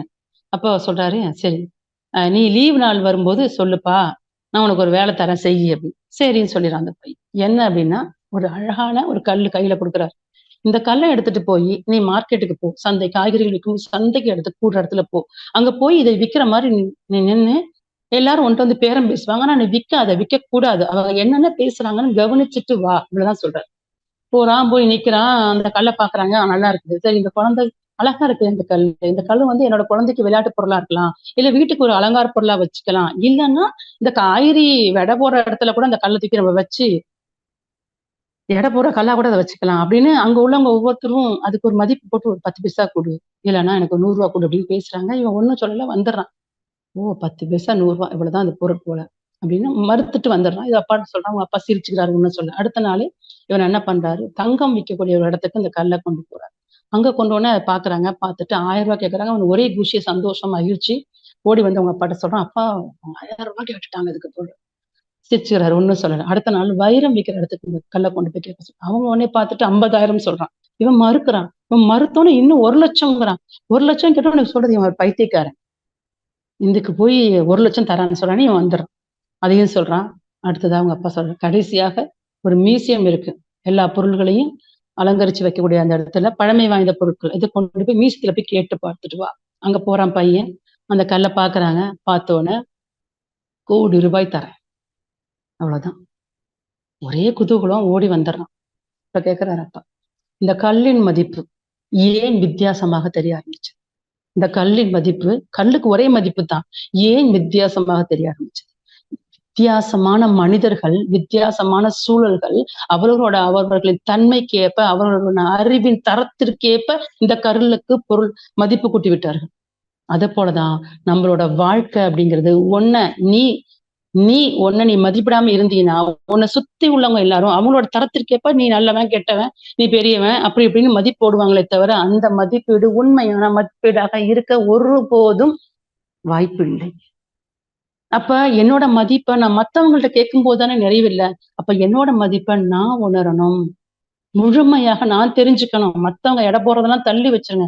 நம்ம என்ன பண்றோம்னா, நம்மள ஒரு எடைக்கல் இருக்குது, இங்க ஒரு தக்காளி வைக்கிறோம், இங்க ஒரு எடைக்கல் வைக்கிறோம் அப்படின்னா நம்ம என்ன பண்றோம், மத்தவங்களை விட நான் உயர்ந்தவனா இந்த தக்காளியை வச்சுட்டு இந்த எடைக்கலை வச்சு பார்த்து அந்த எடைக்கலுக்கு ஏத்த தக்காளி வைக்கிறோம் அப்படின்னா, அப்ப இந்த ஒவ்வொரு முறை நாம் நம்மளை ஒப்பிடும் போதும் நம்ம யாரை நம்ம வச்சுக்கிறோம்? எடை போடும் எடை கற்களானாம். மற்றவர்களை எடை போடும் எடை கற்களானாம் வாழ்க்கை. நம்மளோட வாழ்க்கையை உண்மையா உணரும்னா அகத்துல போய் இறைவன் எனக்கு கண்டிப்பா ஏதோ சிறப்பு தன்மையை கொடுத்திருக்கிறான். அது எது? என்னோட சிறப்பு தன்மை எது? அதை நான் எவ்வாறு வளர்த்துக் கொள்வது? அதுக்கு என்னோட முயற்சி என்ன? அதோட என்னோட உழைப்பு என்ன? விடாமுயற்சியோடு அதை நோக்கிய ஒரு ப்ராசஸ்ல நான் என்ன வெற்றியை கண்டேன்? கண்டிப்பாக வெற்றி நமக்காக காத்து கொண்டிருக்கிறது. வெற்றிக்காகத்தான் இறைவன் நம்மளை படைச்சிருக்கிறான். தனித்தன்மையை உணரும் போது மட்டும்தான் வெற்றி வரும். நடுவுல அந்த ஒப்பிடுதல் வந்து நம்மளோட தனித்தன்மையை இழந்து போறதா. சோ தயவு கூர்ந்து ஒப்பிடுதலே வேண்டாம். நம்மளோட பழைய நான் அன்னைக்கு ஒரு வேலை செஞ்சேன், இந்த அளவு திறமையா செஞ்சேன், அப்ப அத மாதிரி நான் செய்யணும், அதை விட பெட்டரா செய்யணும். நேத்து நான் ஒரு வேலை செஞ்சேன், அதை விட இன்னைக்கு என்னோட செயல் பெட்டரா இருக்கணும். இன்னைக்கு ஒரு வேலை செஞ்சுட்டு இருக்கிறேன், இதை விட நாளைக்கு நான் செய்யற செயல் பெட்டரா இருக்கணும். நம்மோடு மட்டும் ஒப்பிடும் போது மட்டும்தான் முன்னேற்றத்திற்கும் வெற்றிக்கும் வழிவகுக்கும். அது எவ்வளவு ஒரு அழகானது. சாமிஜி ரொம்ப அழகா அதை பத்தி சொல்லியிருப்பாங்க. ஒரே ஒரு கான்செப்டோட முடிச்சுக்கலாம். சாமிஜி சொல்லுவாங்க, வேதம் இல்லை, வேதம் இல்லை, வேதம் இல்லை. நம்ம என்ன நினைச்சிட்டோம், குருபிரான் அப்படிங்கும் போது அவங்க பிறப்பே ஒரு உச்சம், நம்ம பிறப்பு ஒரு ஈச்சம் நினைச்சிட்டு இருக்கோம். சாமிஜி சொல்லுவாங்க, அப்படி கிடையாதுப்பா. நம்ம எல்லாரும், சாமிஜி ரொம்ப அழகா சொல்லுவாங்க, நம்ம எல்லாருமே முன்னாடி போனவங்க பின்னாடி வந்தவங்க. வாழ்க்கையில எல்லாரும் பிறந்துட்டோம், எல்லாரும் வாழ்றோம், எல்லாரும் மரிக்கத்தான் போறோம். கொஞ்சம் பேர் முன்னாடி வந்தவங்க பின்னாடி உள்ளவங்களுக்கு வழி விடுறாங்க. தெரிந்தவர்கள் தெரியாதவருக்கு வழி காமிச்சு அழைச்சிட்டு போறாங்க. அந்த மாதிரிதான்ப்பா நீனும் நானும். நான் ஏதோ ஒரு வரப்பிரசாதம் வாங்கிட்டு குருவா பிறக்கல, நீ ஏதோ குறைவுள்ள நிலையில எனக்கு சீடரா இருக்கிறதுக்கு சாமி சொல்றாங்க. எவ்வளவு அழகா சாமி சொல்றாங்க பாருங்க. அப்ப சாமி அழகா ஒரு வார்த்தை அவங்க சாமி சொல்றாங்க, உயர்வு தாழ்வு குரு சீடரை கூட இருக்கக்கூடாது. நம்ம சாமிஜி நினைச்சாரா அந்த வார்த்தை அடுத்து போடுவாங்க. நீங்கள் அனைவரும் உங்கள் அறிவை ஒரு திசையில் செலுத்தி அனுபவத்தை எடுத்து ஆற்றலை செலவழித்து ஆற்றலை பெற்று பொருள் ஈட்டியிருக்கிறீங்க. நான் என்னோட அறிவை வேறு ஒரு திசையில செலுத்தி அனுபவங்களை பெற்றிருக்கிறேன். நீங்க உங்க தெரிஞ்ச திசையில செலுத்தி பெற்ற அறிவை கொண்டு பொருள் ஈட்டி எனக்கு உணவு போன்ற மத்த வசதிகளை கொடுக்குறீங்க. நான் என்னோட அனுபவங்களை உங்களோட கருத்துக்களா தத்துவங்களா உங்களோட பகிர்ந்துட்டு இருக்கிறேன். எந்த விதமான பேதமும் நம்மளுக்குள்ள இல்லை. இப்படி ஒரு குரு எங்க கிடைப்பாரு சொல்லுங்க. ஒரு அற்புதமான குரு, எந்தவித பேதமும் இல்லாத ஒரு மற்றவர்களை யாரோடும் ஒப்பிடாம ஒரு நிறைவா மனிதர்களை மனிதர்களாக பார்க்கணும்.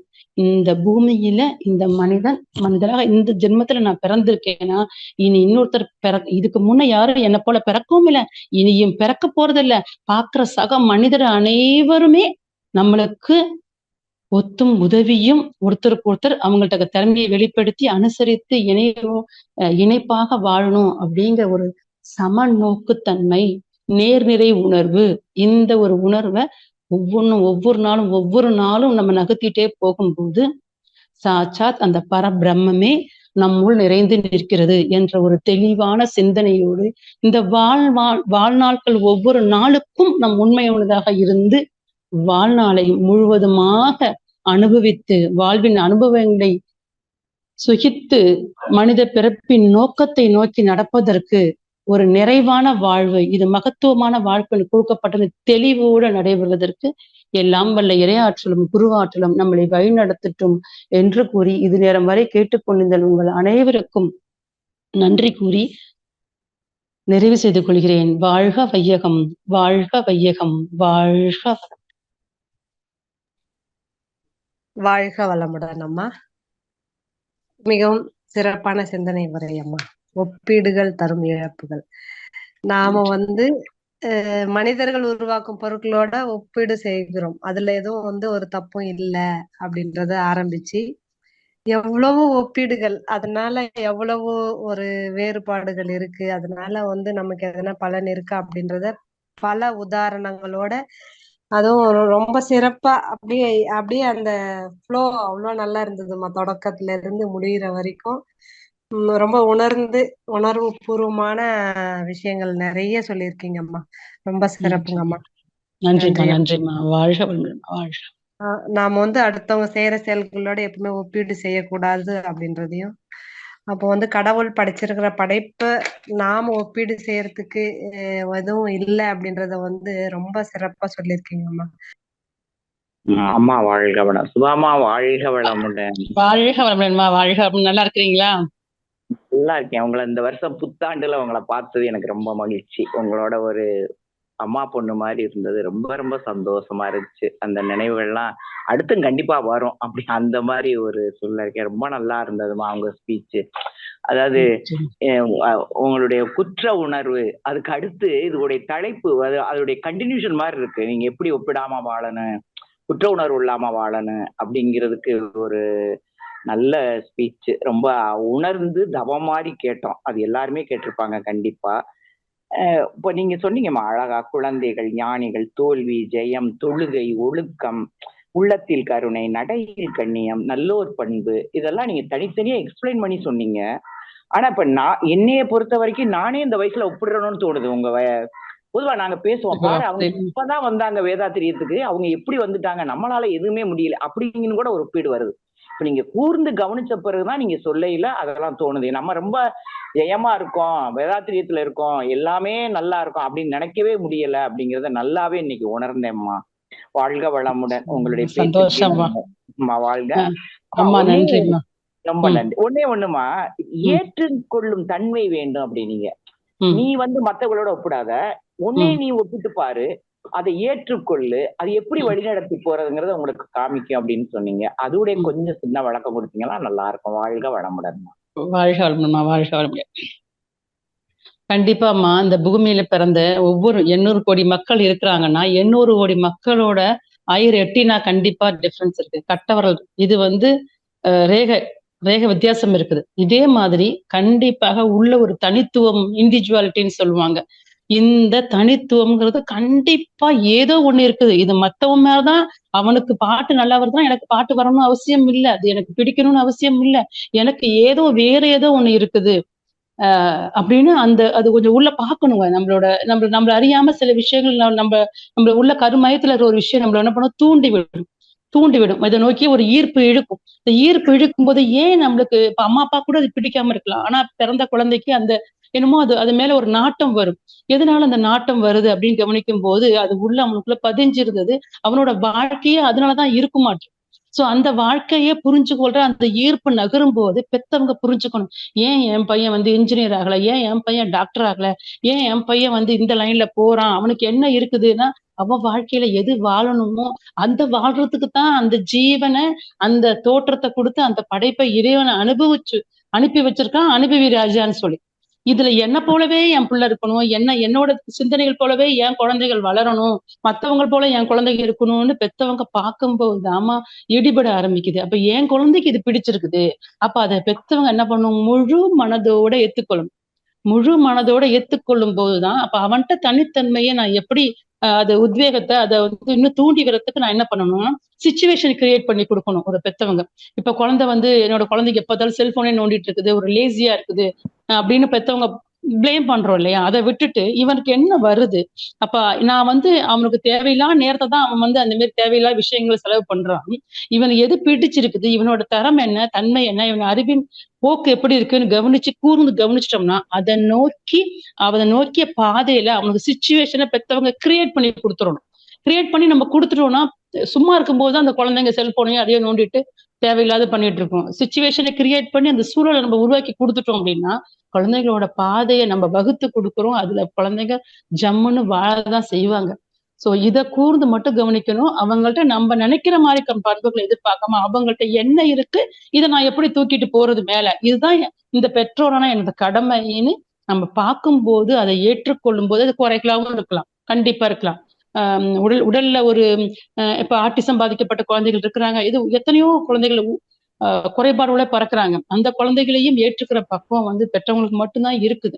சோ அவனுக்கு ஏதோ வரும் அப்படிங்கிற நம்பிக்கை நீங்க கவனிச்சு பாருங்க. குறையுள்ள குழந்தைகளை கூட அவங்க அது முதல்ல ஏத்துக்கிட்டு அவனுக்கு என்ன வருங்கிறத அவனுக்கு நகர்த்தும் போது 4 வட்டத்துல அந்த குறையும் நிறைவாயி போய் அந்த ஆன்மா ஜொலிக்க ஆரம்பிக்கும். சோ பெத்தவங்க தான் புரிஞ்சுக்கணும்மா. வாழ்க வளமுடன். நன்றிமா, சிறப்புமா. அடுத்த தலைப்பை உங்களை சீக்கிரம் எதிர்பார்க்கலாம். வாழ்த்துக்கள்மா. நன்றிமா.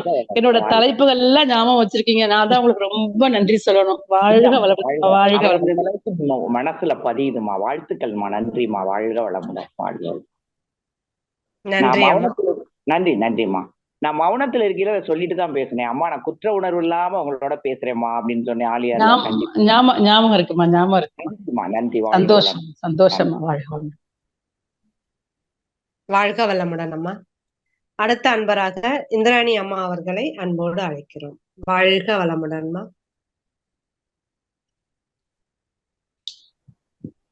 அம்மா வாழ்க வளமுடன். அம்மா அம்மா வாழ்க வளமுடன். இந்திராணி அம்மா வாழ்க வளமுடன். வாழ்க வளமுடன். ரொம்ப ரொம்ப சிறப்பு.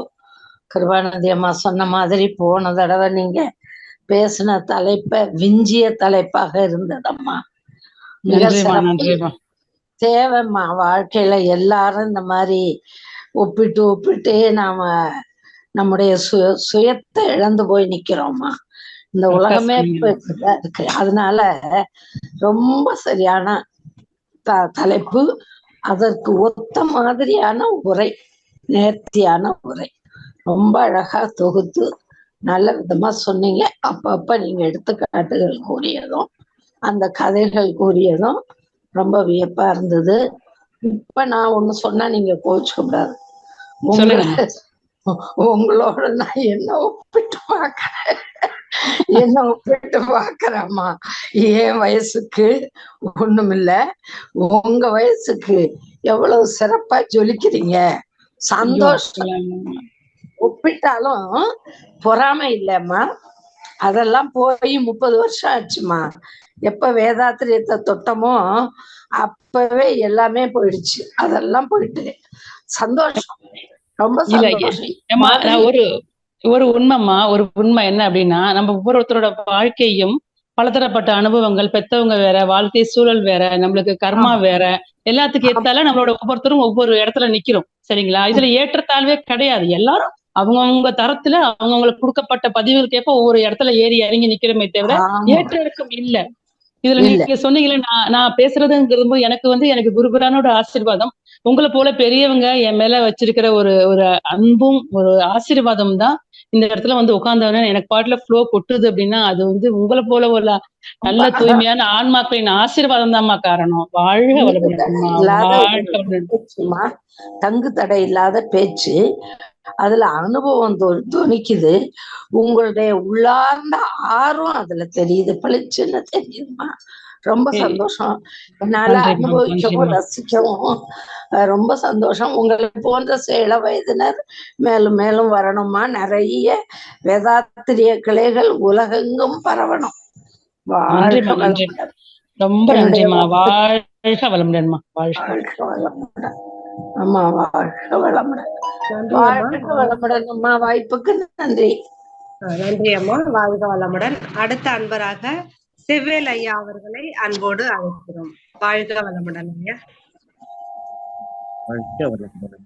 மிக சிறப்பா இருந்தது. மிக்க மகிழ்ச்சி அம்மா. வாழ்க வளமுடன் ஐயா. நம்ம நினைக்கிறோம், நம்ம ஒப்பிட்டு பார்த்தல மகரிஷி நம்ம கொடுத்த இதனால நாம வந்து அந்த கடந்து வந்த பாதையை பார்க்கக்குள்ள எவ்வளவு தூரம் நம்ம மகிழ்ச்சியா அந்த உள் உணர்வு தான் நம்ம மகிழ்ச்சி அடையணும். பிற பொருள் அந்த புலன்கள் வந்து விடுபட்டு நம்ம எவ்வளவு தூரம் உள்ளுணர்வா நினைஞ்சு அந்த மகிழ்ச்சி அடைகிறோம். அது ரொம்ப இதற்கு ஐயம்.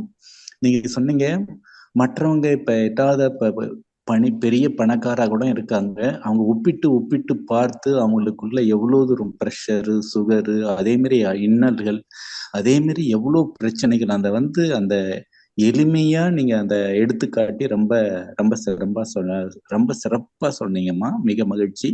அதே மாதிரிம்மா இந்த ஒப்பிட்டு பார்க்கலால இந்த குடும்ப பெண்கள் அந்த அளவுக்கு அலங்கோலமா இப்ப வீட்டுக்குள்ளே வேலை செஞ்சு அந்த வீட்டை விட்டு வெளியே வராத அந்த அளவுக்கு இன்னல் படுறாங்கம்மா. அவங்களுக்கு என்ன வழிகள்மா? அதே மாதிரி நீங்க சொன்னீங்க குழந்தைங்களை நாம எந்த வழிக்கு நல்வழிப்படுத்தினா அவங்க இன்னும் நல்லா வருவாங்கம்மா. ஏன்னா சில டைம்ல நீங்க சொல்றீங்க டாக்டர் அவனே எல்லாம் வந்து அந்த எதுவுமே பண்ணாத அவங்கள அந்த பாதையில திருப்புறதுக்கு நம்ம என்ன வழிகள் நம்மள எப்படிட்டு அவங்கள ட்ரைனிங் பாயிண்ட் அவங்களுக்கு நம்மளுக்கு கண்டுபிடிக்க முடியுமா? வாழ்க வளமுடன் ஐயா. ஐயா நீங்க ஃபர்ஸ்ட் கேட்டீங்க வீட்லயே குழந்தைகள வீட்டுல உள்ள தாய்மார்கள் இருக்கிறாங்க அப்படின்ட்டு சாமிஜி சொல்லுவாங்க ஐயா. சாமிஜி சொல்லுவாங்க பெண்களின் அறிவும் ஆற்றலும் வந்து சமையல் அறையிலையும் குழந்தைகளை பராமரிப்பதிலும் அந்த பொறுப்பை ஏற்றுக்கொள்வதிலுமே அவங்க போயிடுது. அவங்க அறிவு தன்மை வந்து இன்னும் மேலோங்கி வரல அப்படின்னு சாமிஜி சொல்லுவாங்க. ஏன்னா அவங்களுக்கு பொறுப்புகள் அதிகமா இருக்கு. அந்த ரெண்டையும் பார்த்தே அவங்களுக்கு நேரம் போயிடுது அப்படின்னு. சோ அந்த அது சொல்றாங்க சாமிஜி. ஆனாலும் கூட நம்ம பெண்கள் வந்து நம்மளுக்கு உண்டான நேரத்தை நம்ம கொஞ்சம் டைம் கிடைக்கும் போதெல்லாம் என்கிட்ட என்ன இறைவன் சம்திங் ஸ்பெஷல் என்கிட்ட ஏதோ இருக்குது, சம்திங் ஸ்பெஷல் என்கிட்ட இருக்குது. ஏன்னா இப்போ வேலை செய்யும் போது அவங்க வந்து நான் இந்த வேலை செய்யறேனேன்னு சலிச்சுக்கிட்டு நொந்துகிட்டு நான் இந்த அடுப்படிக்கே நான் வாக்கப்பட்டேனா அப்படிங்கிற மாதிரி நொந்துகிட்டு இல்லாம நான் என்னை சார்ந்த ஆன்மாக்களுக்கு உணவு சமைக்கிறேன், உணவு பரிமாற போறேன். இந்த ஆன்மாக்கள் வாழ்வதற்கு தன் குழந்தையா இருக்கட்டும், தன் கணவராகட்டும், இல்ல மாமியார் மாமனார் யாராக இருந்தாலும் இவர்களுக்கு வாழ்வதற்கு உள்ள முக்கியமான ஆற்றலை தரக்கூடிய வாழ்வாதாரத்துக்கான உணவை நான் இங்க படைக்கிறேன் அப்படிங்கும் போது அவங்க யாருக்கு ஈக்குவலா போவாங்க சொல்லுங்க? இறைவனுக்கு. தெய்வத்துக்கு நிகரா பசியை யாரு ஆற்ற முடியும்? பசி ஆற்ற ஒரு அற்புதமான வேலையை அவங்க செய்யறாங்க. சோ அவங்க ஆல்ரெடி அவங்க எல்லாமே பெண்களா இருக்கிறதாலேயே அவங்களோட கர்ம வினைகள்லாம் அங்கவே சாமிஜி சொல்லுவாங்க. சாமிஜிட்ட வந்து ஒரு அம்மா சொன்னாங்களா, ஐயா எனக்கு வந்து சமுதாய தொண்டே நான் பண்ண முடியல, எனக்கு வந்து வீட்டுல 3 பசங்க இருக்கிறாங்க, நான் இவங்களோடவே எனக்கு குழப்பு போயிருதுன்னு வருத்தப்படும் போது சாமிஜி கேட்டாங்களா, அந்த 3 பசங்க என்னமா செய்யறாங்க அப்படின்னு கேட்டாங்களாம். இப்ப சொன்னாங்களா, ஒரு பையன் வந்து பிஎஸ்சி படிச்சிருக்கான், ஒரு பையன் 10th படிக்கிறான், ஒரு பையன் வக்கீலுக்கு படிக்கிறான். சாமிஜி சொன்னாங்கன்னா 3 தரம் வாய்ந்த அற்புதமான குழந்தைகளை சமுதாயத்துக்கு நீங்க உருவாக்கிட்டு இருக்கிறீங்க, இதை விட தொண்டு எங்கம்மா செய்ய போறீங்க நீங்க அப்படிம்பாங்க. இவ்வளவுதாங்க. பெண்கள் செய்யற ஒவ்வொரு செயல்களும் குடும்பத்துல இருந்துட்டு அவங்க செய்யறது எல்லாமே தொண்டு தான் செஞ்சுட்டு இருக்கிறாங்க. அவங்க தன்னை மேம்படுத்துறதுக்கு கொஞ்சம் நல்ல அறிவு வளத்தை ஏற்படுத்துக்கு அவங்க அகத்தவும் பண்ணிக்கிட்டு அவங்க தண்ணி ஸ்பெஷலான ஏதோ ஒரு குணம் இருக்குதுன்னா அதை வெளிக்கொணர்றதுக்கு என்ன வழிவகைகள்னு பார்த்துட்டு அதை கொஞ்சம் மெருகு ஏத்திக்கிட்டாங்கன்னா அவங்களுக்கு ஒரு சுய திருப்தி உள்ள கிடைக்கும். நான் இந்த வழியிலையும் தொண்டு செய்யறேன் அப்படிங்கிற திருப்தி கிடைக்கும். அதை அவங்க பார்த்துக்கலாங்க ஐயா. அப்புறம் குழந்தைகளை பொறுத்த வரைக்கும் பெற்றவங்க மட்டும்தான், குழந்தைகளுக்கு தெரியாது, குழந்தைகளுக்கு நாட்டம் வரும். சில விஷயங்களை குழந்தைகளுக்கு நாட்டம் மட்டும்தான் வரும். அது எதனாலன்னு குழந்தைகளை அறிவுக்கு புரியாது. அப்ப பெற்றவங்க எதனால என் குழந்தை அதை நோக்கி போறான் அப்படிங்கிறத கொஞ்சம் உத்து கவனிச்சோம்னா, ஓ இவனோட வாழ்வின் பாதை இதுலதான் இருக்குது அப்படிங்கறத ஐடென்டிஃபை பண்ணிட்டாங்கன்னா அதை மெருகேற்ற ஆரம்பிச்சிருவாங்க. நம்மளுக்கு இன்னைக்கு வந்து செஸ் ஆட்டத்துல வந்து இன்னைக்கு வேர்ல்டு சாம்பியன்ஷிப் அப்படின்னு கேள்விப்பட்டோம்ல, அவங்களோட தாய் எடுத்து பாத்தீங்கன்னா அப்பவே அவங்க வந்து கிட்டத்தட்ட அந்த செஸ் ஆட்டத்துல அந்த பையன் நல்லா ஜொலிக்கணும்னு அந்த தாய் படாத பாடுபட்டு அந்த அவனோட ஆர்வத்துக்காக வேண்டி வீட்டுல எல்லா வேலையும் செஞ்சுட்டு குழந்தைய அழைச்சிட்டு போறது அப்படின்னு அவ்வளவு கஷ்டப்பட்டாங்க. சோ இத மாதிரிதான் ஒவ்வொரு குழந்தைகளோட வளர்ச்சிக்கும் பெருமைக்கும் வந்து பின்னாடி திரும்பி பார்த்தா அந்த தாயின் தந்தையோட மிகப்பெரிய ஒரு அர்ப்பணிப்பும் ஒரு அரவணைப்பும் தான் காரணமா இருக்கும். சோ அதை கூர்ந்து கவனிச்சோன்னா வந்துடுவாங்க. வாழ்க வளமுடன். வாழ்க வளமுடன்மா. அம்மா உங்களுடைய நம்பர் வந்து சேட்ல போடுங்கம்மா. போடுவாங்க ஐயா. நான் போடுறேன் ஐயா. வாழ்க வளமுடன் ஐயா. நன்றிங்க. மிக்க மகிழ்ச்சி. நன்றிங்க ஐயா. அடுத்த அன்பராக சாந்தி சுந்தரம் அம்மா அவர்களை அன்போடு அழைக்கிறோம். வாழ்க வளமுடன் அம்மா. வாய்ப்பு தந்தமைக்கு 2 அந்நியர்களுக்கும் என்னுடைய வணக்கங்கள். வாழ்க வளமுடன் சாந்தி அம்மா. வாழ்க வளமுடன். சுபாமா ரொம்ப அற்புதம் சுபாமா. நன்றிமா நன்றிமா. ஆமா சூப்பர் சூப்பர். அம்மா ஒப்பிடுதல்னு சொல்லும் போது எனக்கு ஃபர்ஸ்ட் ஞாபகம் வந்தது, நம்மளுடைய மன்றங்களிலேயும் அருள் திருக்கோயில்களே கூட இருக்குதுங்கம்மா நிறைய. சரிங்களா, அவங்களுக்கு மட்டும் சான்சஸ் கொடுக்குறாங்க, எனக்கு கொடுக்கல. அவங்களுக்கு மட்டும் துரியம் கிடைச்சிருச்சு, அவங்களுக்கு மட்டும் சாந்தி கிடைக்குது, எனக்கு கிடைக்கல. இப்படி நிறைய ஒப்பிடுதல் நிறைய இருக்குது. நிறைய இருக்குமா. இப்ப பேசுனது கொஞ்சம் தான், நீங்க சொன்ன மாதிரி நிறைய இருக்குது. அது பேசினா ஒரு நாள் பூரா பேசலாம். நம்ம வாழ்க்கையே அதுலதான் இருக்குது, ஒப்பிடுதல் தான் இருக்குது. சோ மனதிற்கான பயிற்சியை மேற்கொள்வதற்கு வரக்கூடிய அன்பர்கள் மனவளக்கலைக்கு வந்து கூட நம்ம இந்த மனதுல ஒரு ஒப்பிடுதல் தன்மையினால நிறைய பேர் மீண்டும் வராம கூட இருந்திருக்கிறாங்க. என்னைய பொறுத்தளவுக்கு அவங்களுக்கு மட்டும் சான்ஸ் கொடுக்குறாங்க. நான் எப்பயுமே மன்றத்தை கூட்டிட்டு பாய் தான் விரிக்கிறேன், எப்பயும் சேர்ஸ் தான் நான் போடுறேன், எனக்கு வாய்ப்பு கிடைக்கல, அவங்களுக்கு மட்டும் தான் கிடைக்குது அப்படிங்கிறாங்க. தயவுசெய்து இங்க நம்ம கேட்டுக்கொண்டிருக்கக்கூடிய அத்தனை பேராசிரியர்களும் அருள் நிதியர்களும் இந்த அம்மா சுபாமாவோட அந்த ஸ்பீச்சை தனிப்பட்ட முறையில வாரம் ஒரு முறை மன்றத்துல போடணும்னு நான் மனதார வேண்டிக்கிறேங்கம்மா. அம்மா நான் பதில் சொல்லலாம். நீங்க கேட்ட கேள்விக்கு நான் பதில் சொல்லலாமா? சொல்லுங்கம்மா சொல்லுங்க. நீங்க சொன்னீங்கல்ல, மன்றத்துல சொல்றாங்க அவங்களுக்கு வாய்ப்பு கொடுக்குறாங்க, இவங்களுக்கு வாய்ப்பு கொடுக்கல, நான் பாய பிரிச்சுட்டு இருக்கேன், கூட்டுற வேலைதான் எனக்கு அப்படின்னு சொல்லிட்டு. ஒரு விஷயத்த நம்ம ஆழமா புரிஞ்சுக்கணும். என்ன அப்படின்னா, தொண்டு, நம்ம எல்லாருமே ஆசிரியர்களை தொண்டு செய்ய வந்துட்டோம். தொண்டு செய்ய வந்த பிறகு தொண்டில எந்த தொண்டுமே எந்த ஒரு வேலையும் ஏற்றத்தாழ்வு கிடையாது. மயக்க பிடிச்சவங்க உயர்ந்தவங்களோ, பாய் விரிச்சவங்க தாழ்ந்தவங்களோ கிடையாது. அவரவர்களின் அறிவுக்கும் தரத்திற்கும் அந்த பாய் பிரிக்கிறதுக்கு ஒரு மனப்பக்குவம் வேணும், அதுக்கு பெருந்தன்மையான மனசு வேணும். அப்ப நான் அட்லீஸ்ட் இந்த பாயாவது விரிக்கிறேனே. ராமபாலம் கட்டும் போது அணில் என்னோட பங்களிப்பு இருக்கணும்னு சொல்லிட்டு தூக்கிட்டு போச்சு இல்ல, அத மாதிரிதான் ஒவ்வொரு ஆசிரியர்களும் தன்னோட பங்களிப்பு தனது ஆசானான வேதாத்ரி மகரிஷியோட இயக்கத்துக்கு இருக்கணும்னு அவங்களோட ஆசைகள் தான், அவங்களோட நாட்டம் தான். அது கண்டிப்பா எல்லாருக்கும் இருக்குங்க. எல்லாரும் எப்ப தீட்சை வாங்கின ஒவ்வொரு சாதாரண சீடர்கள்ல இருந்து அது ஆசிரியர் ஆகும்போது ஏதாவது நான் செய்யணும்னு உத்வேகம் இருக்கும். கண்டிப்பாக அது தவறே இல்லை. ஆனா ஒண்ணு சொல்றேன், எனக்கு வாய்ப்பு கொடுத்தாங்க, அவங்களுக்கு வாய்ப்பு கொடுக்கலங்கிறதுக்கு முன்னாடி ஒரே ஒரு விஷயம் மட்டும் ஆசிரியர்கள் நம்ம எடுத்துக்கணும். என்ன நினைக்கிறேன்னா, யாருக்காகவும் எதற்காகவும் எப்போதும் கையேந்த வேண்டாம்னு சாமிஜி சொல்றாங்க. வாய்ப்புக்காக கூட எந்த ஆசிரியர்களும் யார்கிட்டையும் கையேந்த கூடாதுங்கிறது என்னோட தாழ்மையான கருத்து. இது வரைக்கும் நான் வாய்ப்பை கேட்டது இல்லைங்கம்மா. என்ன நடக்கணும் மட்டும் சொல்றேன். இந்த வாய்ப்பை நான் ஒரே ஒரு தட்டை மட்டும் நான் கேட்டிருக்கேன். அது நமது குருபிரான் மட்டும்தான். அவர்கிட்ட போய் நீங்க சங்கல்பம் வைங்க, அவர்கிட்ட நீங்க சொல்லுங்க, எனக்கு அறிவும் ஆற்றலும் இருக்குது, எனக்கு சேவை செய்ய வாய்ப்பை உருவாக்கி கொடுங்கள் அப்படின்னு மட்டும் சொல்லுங்க. நீங்க யாராட்டெல்லாம் பேசி வாய்ப்பை கேட்கணும்னு நினைச்சீங்களோ அவங்க உங்களுக்கு வாய்ப்பு தர மாட்டாங்க. அது குருபிரான் என்ன பண்ணுவாரு, அதை விட உயர்ந்த தளத்துல உங்களை தூக்கிட்டு போய் அதுக்கு நம்ம தயார்படுத்தி வச்சுக்கணும், நம்மளை தகுதிப்படுத்தி வச்சுக்கணும். இது ரெண்டும் ரெடி பண்ணிக்கங்க. இந்த டாபிக் நான் நல்லா ப்ரிப்பேர் பண்ணிருக்கிறேன், நல்லா சூப்பரா ரெடி பண்ணிட்டேன் அப்படின்னு டாபிக்கை ரெடி பண்ணி வச்சுட்டு குருட்ட ஹேண்ட் ஓவர் பண்ணுங்க. அதுக்கு உண்டான வாய்ப்பு உங்களை நோக்கி கண்டிப்பாக நடக்கும். இதெல்லாமே குருபிரான் சூக்குமமா என்னோட வாழ்க்கையில நடக்கிறது பூரா அதான் நடக்குது. அதனாலதான் நான் தைரியமா உங்கள்கிட்ட சொல்றேன், தயவு செய்து எந்த வாய்ப்பையும் யார்கிட்டயுமே எதிர்பார்க்க வேணாம், கேட்கவும் வேணாம். நீங்க உங்களை தகுதிப்படுத்திட்டே இருங்க. உள்ள மொட்டா இருக்கும்போது எந்த பூவாவது வாசம் வீசுமாமா? அந்த மொட்டு விரிஞ்சு வரும்போதுதான் அதுல இருந்து மனம் வீசும். அத மாதிரி நம்ம இன்னும் கொஞ்சம் பக்குவம் ஆகல அப்படின்னு சொல்லி நீங்க உங்களை உண்டான மலர்ச்சிக்கு ரெடி பண்ணிக்கங்க. நல்லா தவம் பண்ணி உங்களை தூய்மை பண்ணிட்டே வாங்க.